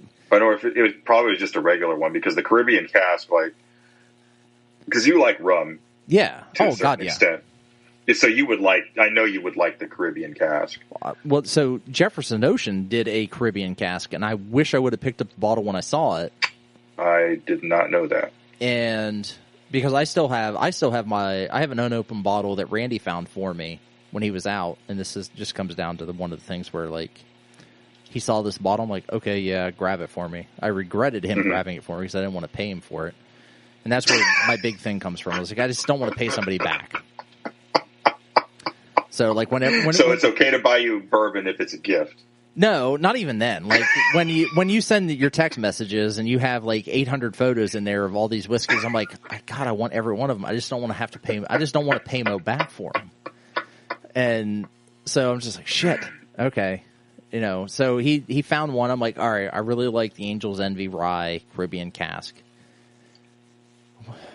How much is it? I'm like, all right, just get it for me. Yeah, the shit is it is not cheap. It's not cheap, but it's worth it. And it's not hard to. It's hard to find. Like I haven't seen a Caribbean cask in forever. And the one time I saw it, I bought it because I hadn't seen it, and I'm glad I did because it's very tasty. Yeah, well, the one time I saw it, I bought it, but then Randy found it again, and I'm like, I was internally for 5 minutes. I'm like, do it? Okay. No, then finally I get it. I was like, you know what? Go ahead and get it. And typically I would give like a sample or extra cash but I'm like, I thought about it. I'm like, oh, fuck him. He sat here and drank all this goddamn whiskey at my house on this show. Fuck it. He can get whatever the value is of it and kiss my ass. Love you, Randy. Oh yeah, Jason, shout out. Yeah. Who else? Guess we got to do shout out to Mo for being on the show. And then we got Jason. We could actually call Jason and had him come on the show as well. But I'm gonna bring all my. I don't even know if he's at home. It doesn't matter because he'll answer. I mean, but he's always working now. When I call, Jason answers. It's a thing. Okay. We have that kind of that relationship. I call, he answers. We could have called Andrea and just got her on the phone. I don't know where the hell she's at either. I don't know where she's at. Because I thought she was traveling too. I don't know. But I've been off the social medias, so you're not missing anything except for posting stupid shit, semi-political bullshit that I post on my Instagram stories. So that way they only stay there for a day. I never look at stories anyway. So you're right. I would not. I would have missed it. Some of the stuff I put up is pretty funny. Some of the other stuff I put up is more COVID related, not more politically fueled. I put all my political bullshit on. Although I did, you know what? You need to go check the story because I asked who wants to try this with me. And you'll see the video of it. It's guys doing like these weird like backflippy things that two people of the same size could do. But Randy responds to me and goes, "I'm in," and I'm like, "Fuck you, you're out." Is it like the cartwheel backflippy like? It's here. Hold on to each other upside down thing. Here, can you? Yes. Shit. Hold on. You can see that. No, everybody else can't see that. Here, I'll try that. That was not artistic. That was athletic. There we go. I'm not coordinated enough to do something like that. One of us would die if we did that. Yeah. One of us, oh, no, totally. One of us would die if we did this. But I'm like, who wants to do this with me? And Randy's fat ass goes, me. Hey, what do you say? He is gravitationally challenged. He is not, he is, yes. We're going to go with gravitationally challenged. Now, I don't consider myself a small individual by any means, but the first time I physically met Randy, I was like, "Damn, you're a big son of a bitch, man." He's always been a big boy, and he is. Well, he's got all the love in the world in that big ass body of his. But like, I'm surprised like he never like pursued athletics with his sheer mass. I mean, he takes up a lot of real estate. He's a big dude. He is a big dude, and I consider myself a fairly big dude.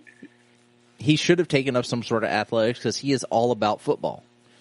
Like it's football season, whatever. I don't care. I like high school football more than I like college or NFL because I think the kids that are playing football for high school, they're there for the love of the game, not for the well, yeah, because the salary caps are lower in high school. Yeah, way lower. But he's, now that they have this, it's called the NIL. It's like it's so that college athletes can make money. That started in July. The union where they basically, if they get paid for the use of their likeness. Yeah, they get paid for the use of their likeness. But there's like an acronym. It's like NIL, and I can't remember exactly what it stands for. But then there's there's also a website called like Open Doors or something like that is a endorsement site for athletes to use to get promotions and to get endorsements. Yeah. So I just heard about all this today. And there's some hot volleyball player from Nebraska that's like, her name's like Lee Sun or something like that. I'm like, Jesus Christ. She is fucking amazing. Just looking the only thing that I see as a bit of a challenge to that, and I'm okay with it with caveats, is that quarterback cannot go out there and play all 22 positions. No. On offense, he's got 10 other guys that are making him look good. And conversely, the defense and the special teams and all that stuff. So I don't feel that a single athlete, unless you're an individual athlete, I don't feel that a individual athlete should reap all those monetary rewards. I feel like there should be some sharing of that, because without a catcher, you're going to be a shitty pitcher. Right. I don't think they're taking. I don't. That's and I think that's. I don't know how it works. I haven't really dug into it, but that's just like that's the only question I have is like, what about the people that are supporting this athlete? They're not getting shit. I can tell you right now, they're not getting shit, because one dude, and I don't remember who he played for. It's quarterback, I think. He's already he's already seen $1 million. He's getting a deal from Nike. He's in like some airline and somebody else. He's getting these deals already. No one else on his team is getting a part of that deal. Like, yeah, he's getting $1 million endorsement. Yeah, and that's what I think is it's a bad message. It is. It should be. I don't. Well, let's see. I don't know, but if Homeboy's going to get $1 million, so out of that $1 million, the other people on his team should be getting a percentage of that in some capacity. Mm-hmm. Just take 20% off the top. And the other 52 people on that football team should be getting some of that. Yeah, like take 20 or 30% of that right off the top. Like, yeah, you want this guy. You want this guy because he's the top passing quarterback for for his division. Mm-hmm. Fine and dandy. You want to give him $1 million, Nike? You can give him $1 million, but out of that $1 million, I don't know, maybe 30,000 of that or 300,000 of that comes out and gets distributed across the entirety of the team. That's nothing. I mean, you figure after taxes, that's 700,000, 600 maybe, give or take. You take 30,000 of that. That's nothing. Right. That's what I'm saying. Like that should be I mean, some people would argue that that's borderline disrespectful, but it's better than nothing.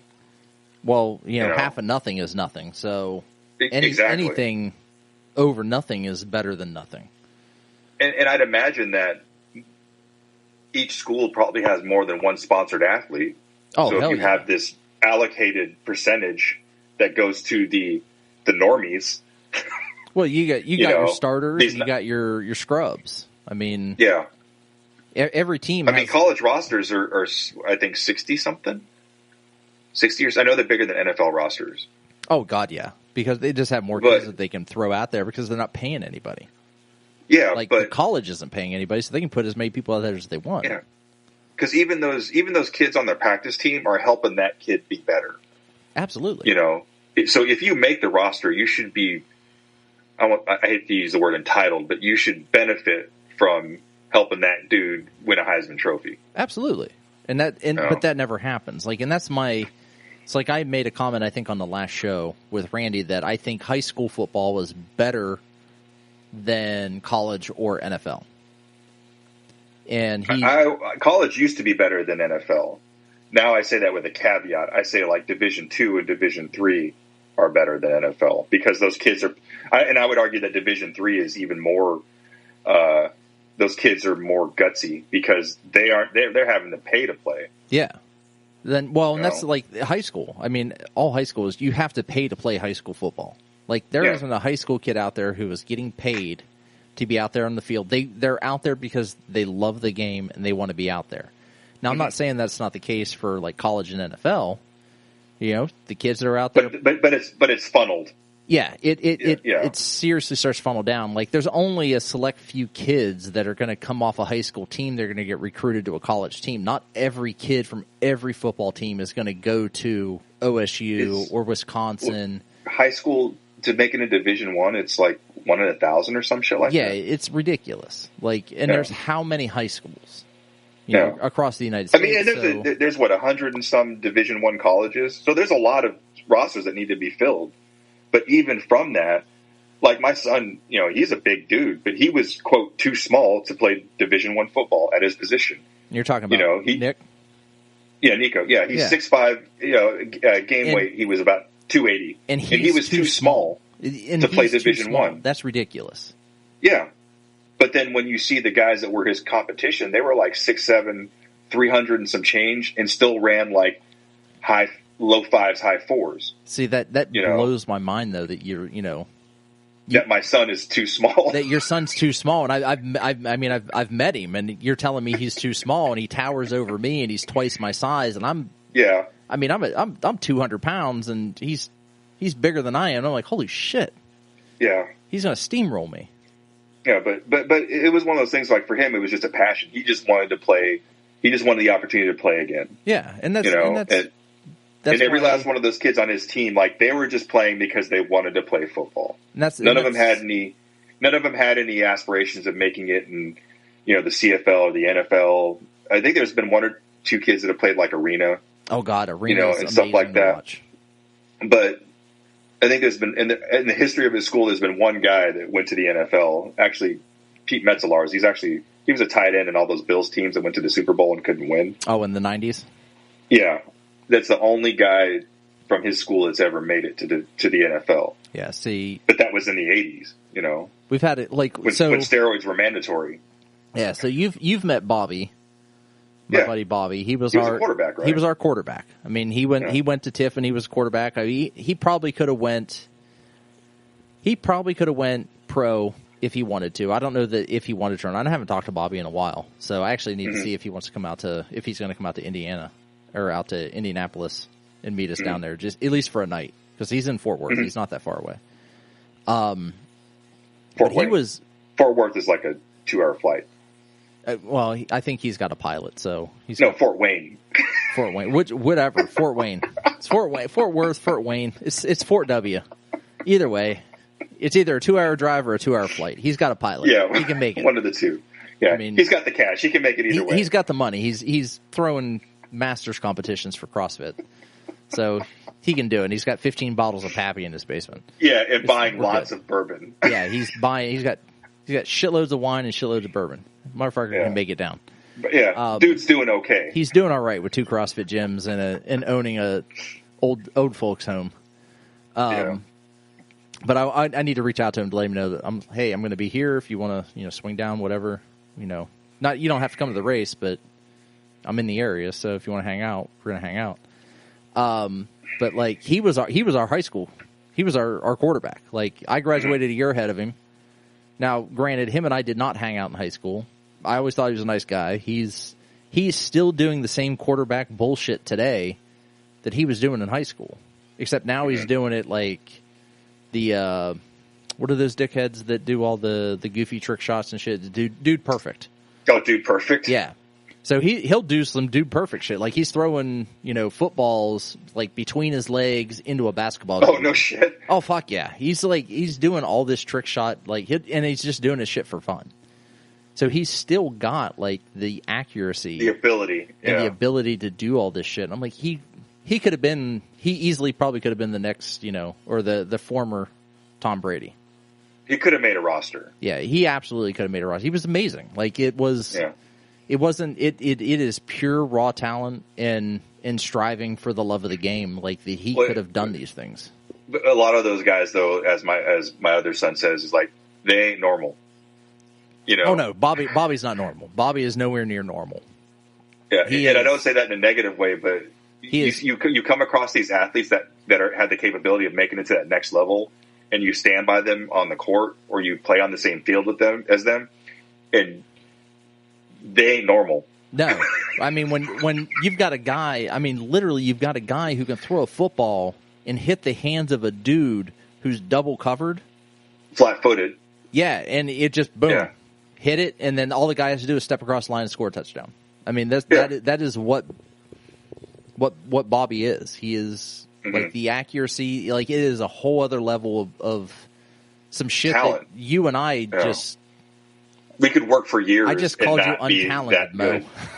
Yeah.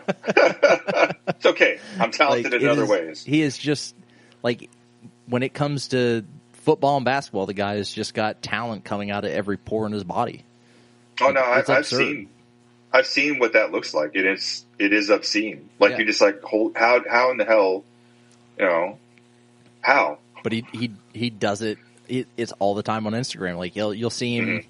a boat floating down the river behind his house, and he chucks a basketball and right in the hoop it goes. Or he stands blindfolded and does like a between the legs grandma toss, like you were doing when you were 5 years old bowling, and hits it right in the basketball hoop, or hits the target that he's throwing it at. It's just the most obscene, weird shit. Yeah, that you can see on Instagram. Yeah, I told you I saw Manziel and I saw Baker Mayfield both play in high school, right? No. So even watching them as quote children, I was like, they ain't normal. Yeah, they're both fantastic at what they do, and it's just like holy shit. So I don't know, but I'm going to call Bobby or send him a text and tell him that we're going to be, because you've met him, I know him obviously, and just he's he's into everything. He was at the Ryder Cup in Wisconsin. Jesus. Like because that's what you do. Because that's what he does. Like it's just it's the things you do. You put on a Masters competition the week before, and then you decide you're going to go to the Ryder Cup the next week and hang out with your dad. Like you take your dad to the Ryder Cup. Yeah. So as a small thank you. Yeah, it's what you do. And his dad. So was it? No, it wasn't his dad. Never mind. There was a guy. I had to ask my sister because I was watching. So I will watch, and it irritates me, but I will watch our like Bloom Carroll football team on YouTube. Yeah, I heard you talking about that they do a live stream. So they don't do a live stream though, and it drives me nuts. Like another company. Oh, were you mentioning that they don't do a live stream because they have an AV program? Yes, they have an AV program, but they don't do a live stream. And it drives me batshit fucking crazy because my old school, my alma mater, Toronto, is some backwards ass country school that has this like media team that does it's all students. They have an older gentleman, I don't know who he is. He's doing the actual announcing for the show, but it's all students who run all the cameras, and they have about 8 cameras on the field. So they've got 8 people down there, like 2 up in the stands, 2 down, 1 at each end zone, 2 on each side, and they're running camera streams every single game, away game or home game, doesn't matter. These away games too. Yeah, at away games too. Yeah, same announcer, and they're doing all this shit, and I'm just like, are you kidding me? I'm going to this school. My kids go to this school. I pay a fuckload in taxes, like probably 10 times as much as my parents paid for me to go to school, and probably 10 times now than what the adults are paying now for their kids to go to school in Toronto. Yeah. They have a media department, but they don't have a fucking AV club to do this shit. And I'm about to go over and have a talk with the superintendent because he's readily available and just be like, what the hell is going on? You have a media department and you can't even stream your own fucking games? And there's do you need some help? Like, what do you need? Like, you have all this shit. Like, they have cameras. You have the tools. They have, like, all these expensive-ass fucking Canon or Nikon cameras that could do all this shit. Got, like, black magic cameras and all that stuff. Like, I mean, they don't have any Reds, but they don't have, I'm just like, you guys could be doing this easily with your AV department, streaming all of this at every single game, home or away. Mm-hmm. Doesn't matter. Why are you relying on all these third-party, like, the CLN? I don't know what the fuck the CLN is. It's your hometown team. Yeah, when you were talking about that on the last week's show, I was trying to see if my son does that. And his school that he coaches at doesn't do that, but there was an away game this week coming up, so I was going to see if I could stream it, and you got to pay like a subscrition for it. And I was like, "What? See, that's fucking high school football." No, see, and that's the whole thing. Like that, there shouldn't be a subscription. It should be the kids getting out there to do that for a grade and learning how to do it, learning how to do it like on the job. It is literally on the job experience for camera operating and board control and everything else. And directing and all that stuff, because that's a skill. Like, but the one thing I do want is that every home game, the guy who does the announcements for the game in the press box, like over the loudspeaker, is the same guy that should be doing the announcing for the streaming for the streaming game. Yeah. And I only said, well, 1, he's a friend of mine, but 2, he says some absurd shit. It's not offensive. He'll just say something absurd, like, oh, did you see that? He just got broke by the turf monster. Or he'll just come up with something just more, little silly things like that. Yeah, that it just makes it, so much better when you're sitting in the stands that Dawn could add to the streaming, to the streaming stuff. Mm-hmm. But like last year, they tried to stream as many of the games as they could, but they did it in silence. So they literally had a camera for at least all the home games in the press box streaming the games out. But they turned off all the audio because they were afraid that Dawn was going to say something that might offend somebody. Dawn is the guy doing all the announcing for all the games. For the home games. For the home games. He's not going to say anything that's going to offend somebody. And if he does, it's probably going to offend the other team. Not our team. Because if it's offensive, it's going to be offensive towards, the visiting team. It's not going to, but he never does any of that. Like, that's not his thing. But I'm just like, you guys need to get your shit together. And, when my daughter was doing diving last year, they would like set up a camera in the pool so like we could watch. And obviously there was audio, like just the ambient audio, but there was no announcer or anything. Yeah. Well, that was part of the problem too. Is so we are a football school. Mm-hmm. Like it's not like Texas where like it is live and die football, but we are a football school, and parents will get heated. Like you'll hear, "Fuck you, ref! You need to get some fucking glasses, you fucking asshole," or "Bullshit! Kiss my ass, you motherfucker!" So and you're like, "Hey, so which kid's yours?" "Oh, my kid graduated 10 years ago. My kid's not here anymore." He says, "Fuck that ref." My kid's the coach. My kid is down there. He's the water boy. And you're like, holy shit, okay.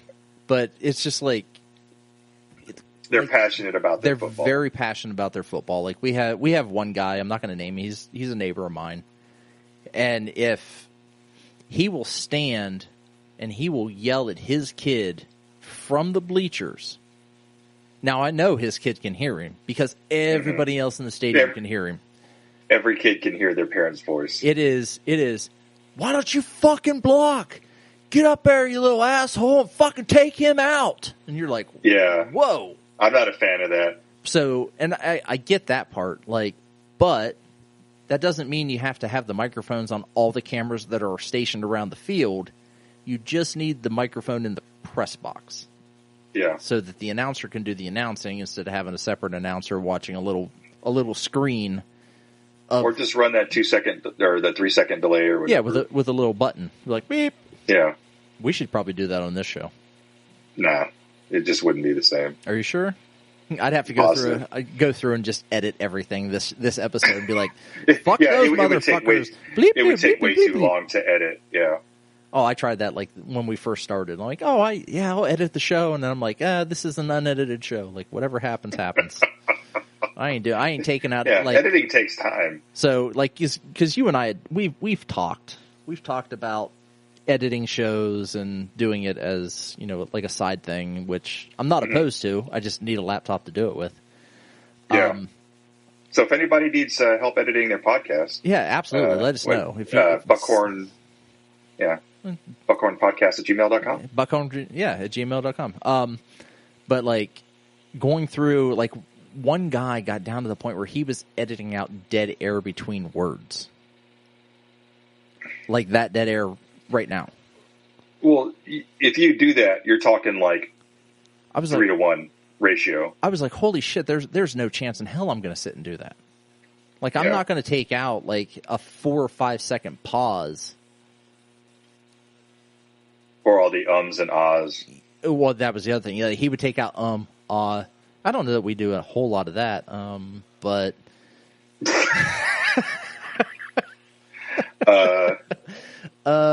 we just kind of fuck. Yeah.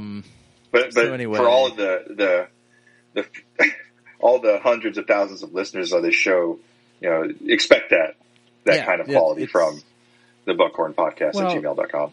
I do feel that a show that where you don't have to take out the ums and ahs is a more real show. It leaves in the if it's thought like process. an audio book or something, or it's like an interview with, I don't know, the president or some shit, yeah, clean it up a little bit. But if it's just two guys telling dick and fart jokes, I mean, let it roll. Well, yeah, because that's all we do is dick and dick jokes. Yeah. It's called docking. Docking. But just Urban Dictionary kids. Yeah, it's definitely like even my stutters that I, Well, that's part of the show though. Is like when you try and read something, those are always amazing. I'm getting so much better at reading. I've been doing Dr. Seuss every night because he's difficult to read out loud. But yeah, I mean, I have a natural stutter that sometimes I'll just or it's or whatever it is. Like when you get excited. Oh yeah, definitely when I get excited. But that happens. It's like right there. Fuck. It's my Tourette's. It's acting up again. It's a thing. It's definitely a thing. But I just feel like it's more of a more real show without taking when there's out when there's imperfections in there. Yeah. Yeah, like an audiobook is something completely different. That should be perfect across the board. Agreed. Like but even interviewing, someone's paying real money to listen to that. It better be perfect. Yeah, like at least that's my expectation when I listen to an audio. No, absolutely, it should be perfect. Like I want to be able to follow along word for word and not have to stop because someone said fuck or shit, that wasn't in the dialogue, in the text, or like 3 it's after a row, one in a row. Like but even like interviewing the president, like if it were, me and Buchanan doing an interview right now, I wouldn't edit anything out. Like, I would say Biden, but I'd have to edit the shit out of that because I'm not even sure that he's there when he's looking at me. You said Buchanan. I only said him. Patty puke puke. I only said him because I'm slightly related to him. Who? Buchanan? Buchanan. What? Which one? Pat Buchanan or the Buchanan? No, like the dead Buchanan. Dead Buchanan, like way back in the day, President Buchanan. Yeah, yeah. There's lineage that follows that on my grandmother's side that goes back to Buchanan, and then like on my dad's side, my grandfather goes back to Charles Martelle. So it stops at Buchanan. I knew about that. So it stops at Buchanan. Like we don't know where it goes past Buchanan, but on the Martelle side, it definitely has to go back to Charles the Hammer Martelle. Yeah, I still think you should be getting some juice off the cognac. I think I should be too. I need to reach out to them somehow. There's also like a Martelle Chateau, which is I think it's in Toronto, Canada. It's a wine chateau, so it's a winery essentially. Yeah, I should be getting some money off of them, and then apparently, the rumor was always that there was a castle in Canada, like it was like the 1,000 Islands or the 1,000 Lakes or some bullshit. I can never find it, but some sort of salad dressing. Yeah, it's some salad dressing that's made up. But there's a castle Martelle, like on the East Coast, that we had rights to, but no one wanted to pay back taxes on. So it's basically just like a tourist attraction. Hey, well, when that but no one can find it. Cardano goes to like $10. Fuck, I'm in. You can't let this be another banana farm, man. Oh no! I've been watching closely on my cryptos, like 3-4 times a minute. I'm checking the price. Yeah. Like right now, we're still at 220. We've gone down. I am so glad I bought when it was like 288. Yeah, surefire way to make sure or to know when the dip is coming is just I'll let you know when I'm buying something. I'll let you know when I'm buying something. Yeah, because whenever I buy something, there's always a dip. Like I'm the, what do you call it? The cooler. Yeah. Well, I'm with you because I bought at my last purchase. Let me see here. Transactions. So my last purchase was at Oh, I bought it 206. So hold on. The purchase prior to that was 207. Hold on. Nope, that's not right. These are all the same day. Oh, I bought it 288. So I bought it 206, my last purchase, and then previous to that it was 288. Mm-hmm. So yeah, I'm negative 23% on that purchase. But I'm up 2.99% on the 207 purchase. Yeah, it happens. It happens, whatever. I'm not buying it right now I'm buying it because it makes me passive income on a monthly basis. So, start staking that ohm, man. Jeez, that ohm is so goddamn expensive though for it to. This is not financial advice. Hey, no. I've already made $50 in a week. Really? Yeah, off of 1,500, 1,600. See, I don't have. How about 2? I don't have 1,500 or 1,600 to put into it. I wish I did. I do wish I wish I had that. That's why I stick with like the ohm or the ohm. That's why I stick with the Cardano. So you can stake it because I can stake. You know, I can buy 50 of them for $100. Well, actually, I sold some Tesla to buy the ohm. Yeah, see, I don't have any Tesla to sell. What do I got? I got some Nokia. I'll sell you mine. I got some Nokia and some Naked to sell.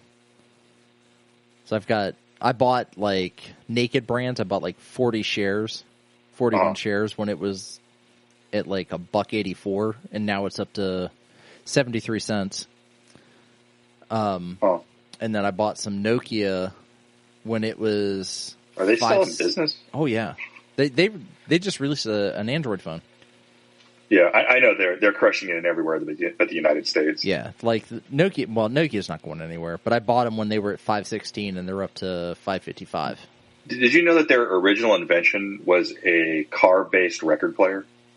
No, but that sounds amazing. Yeah, that was their original invention. I like a good record player. Yeah, I have several. Well, as DJs do.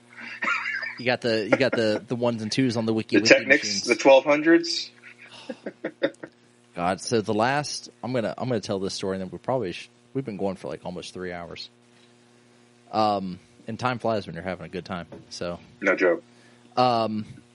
So the last party I was at in my college years, and I just yanked my microphone out of its holder. Hold on.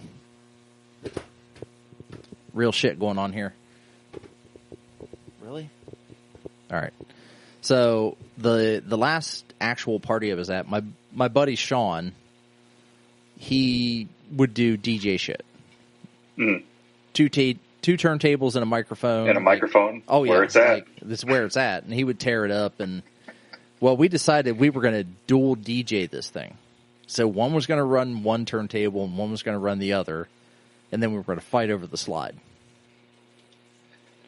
That didn't work. That lasted all of about 2.5 minutes. Uh-huh. So short-lived. He gave me his video camera. And so I walked around. And it's all people from high school that I know. So for the most part, like it's on OSU. And I'm walking around, and I'm like it's at his sister's house. Like they cleared out the dining room for him to set up these 2 fucking speakers, set up his turntables, and all of his good old house party. Yeah, it was a house party. Well, there's one girl there. Her name was Courtney. She used to be like the shit. She was hot, like beach bottle blonde, except she didn't bleach the shit out of her hair. Not thin as a rail, but like very, very not thick athletic built, but athletic built, like built like a volleyball player.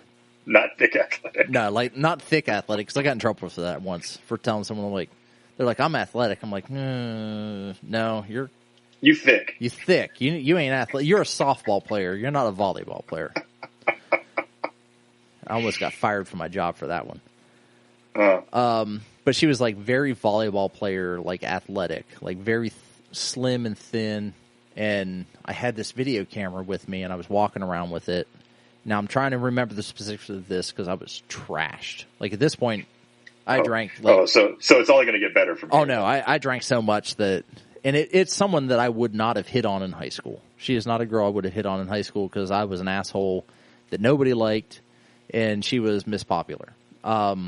She may have even been homecoming court, like the next year after I graduated, because she was like a year or two behind me. And I was just like, I'm walking around, I'm like, oh, hey, Courtney, what are you doing? You know, how's it going? Blah, blah, blah. Hey, Angie, what's up? Blah, blah, blah. Oh, Sarah, you're here too. You guys want to get it on? And one of them didn't hesitate. Like, and I wasn't talking about me. I was talking about the three of them. Jesus. And one of them, her name was Courtney, and she goes, yeah, let's go. And like, she come walking at me, and I've got this video camera in my hand. I'm like, holy shit. You panicked? I panicked and ran.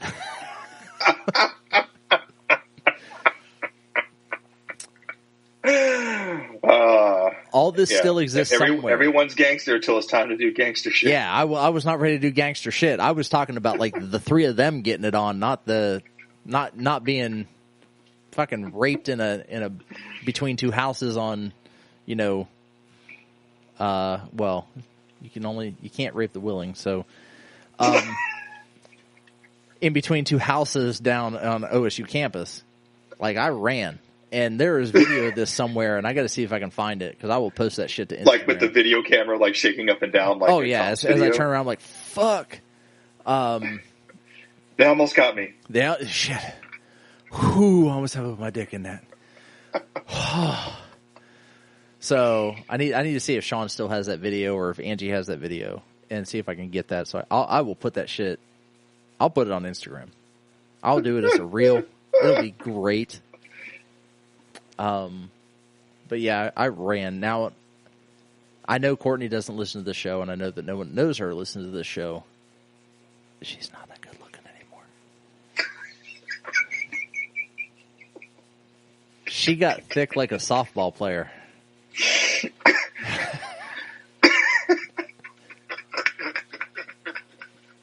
I should probably drink some more.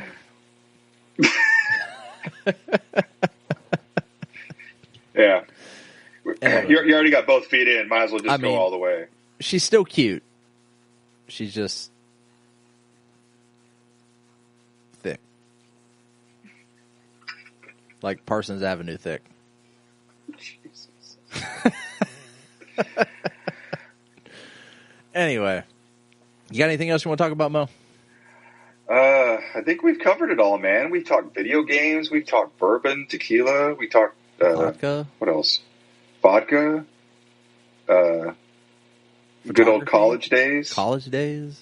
Yeah, we even threw some politics in there. Yeah, Slightly, yeah. I think we covered all five phases of the game, man. I like it. We've been going strong for almost 3 hours. We're pulling a Joe Rogan on this shit. Yeah, let's not do that. Let's leave Joe in his space. Are you sure? We'll break this into like 55-minute episodes. I just got some. Speaking of which, please bring back the mini episodes. I can do that. I love those. Man. I can do that. Amazing. You know what? I got a lot of hate for that. I absolutely loved it. I got a lot of shit for putting out like 15 2.5-second episodes. Those were glorious. Like they were legitimately 15 to 30 second shows, and I got like a don't do that shit again. And I'm just like, if you're new to the show, please, Martelle, put the breadcrumbs in the show notes. I might have to. I mean, if Mo wants the mini episodes back, where we just do like a quick 30-second headline, I might have to do that some more. Those were absolutely those made my soul happy. What if I just do those as the show? Like that's it. That's all you get. You get like 5 of those a week. Well, you did like 10 of them bad boys. Oh, we did. No, we did like 15. I released like 5 a day. Was it that many? Oh my God, yeah. Yeah, it was like there were so many of them.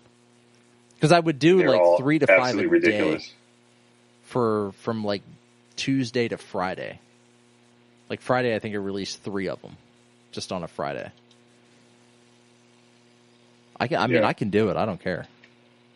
I mean, it's not like anybody's sponsoring this that I have to answer to, so I do whatever I want. This is true. Randy got a little upset that I called it my show and that he was my co-host. And then and all those people that complain, they have never offered financial backing to the Buckhorn Yeah, podcast, Mo's the only one who has given us $20. So eat shit, everybody else. Y'all don't like it. Fuck yourself. See, if you donate to the show, you get to come on the show. This is what, my third? Yeah, literally, you get to come on the show. Yeah. But yeah, I've physically been there once. And yeah, this is my second online recording, so yeah. Second or third? I think it's my third. I think it's your third. I think we've done two. I think we've done two online, one in person, and then this one. Okay, yeah, you're right. This is the third one. You're right. Yeah. Suck it. So I guess $5 a shot. So I guess I got to make another donation. Oh, you don't need to do that, Mo. Let's let somebody else donate, and then we'll have you back on again. No, I'll make a donation, and then you have to do like a sponsor ad for me. Oh my God! Can I? This show is brought to you by. No. I'm gonna write a jingle for it while Randy sings that in the background, and I do the voiceover. There we go. Oh yeah, and the greatest hits by Randy. That was pretty amazing too. I'll have Randy do the voiceover, and I'm gonna sing Blue Moon like ODB. Dirt McGirt. Yeah. Osiris. Big Baby Jesus. Big Baby Jesus. I'm going to sing it like he does, like, Blue Moon. Like, just completely off key, out of whack. It's going to be great. I'm taking notes as we talk. What, Big Baby Jesus, Dirt McGirt? Osiris. Baby Jesus, yeah, Osiris. Dirty Chinese Restaurant. God, he was the best. Oh. Wu-Tang is for the children. Yes. I had to rent this expensive suit. I just want you to know Wu-Tang is for the children.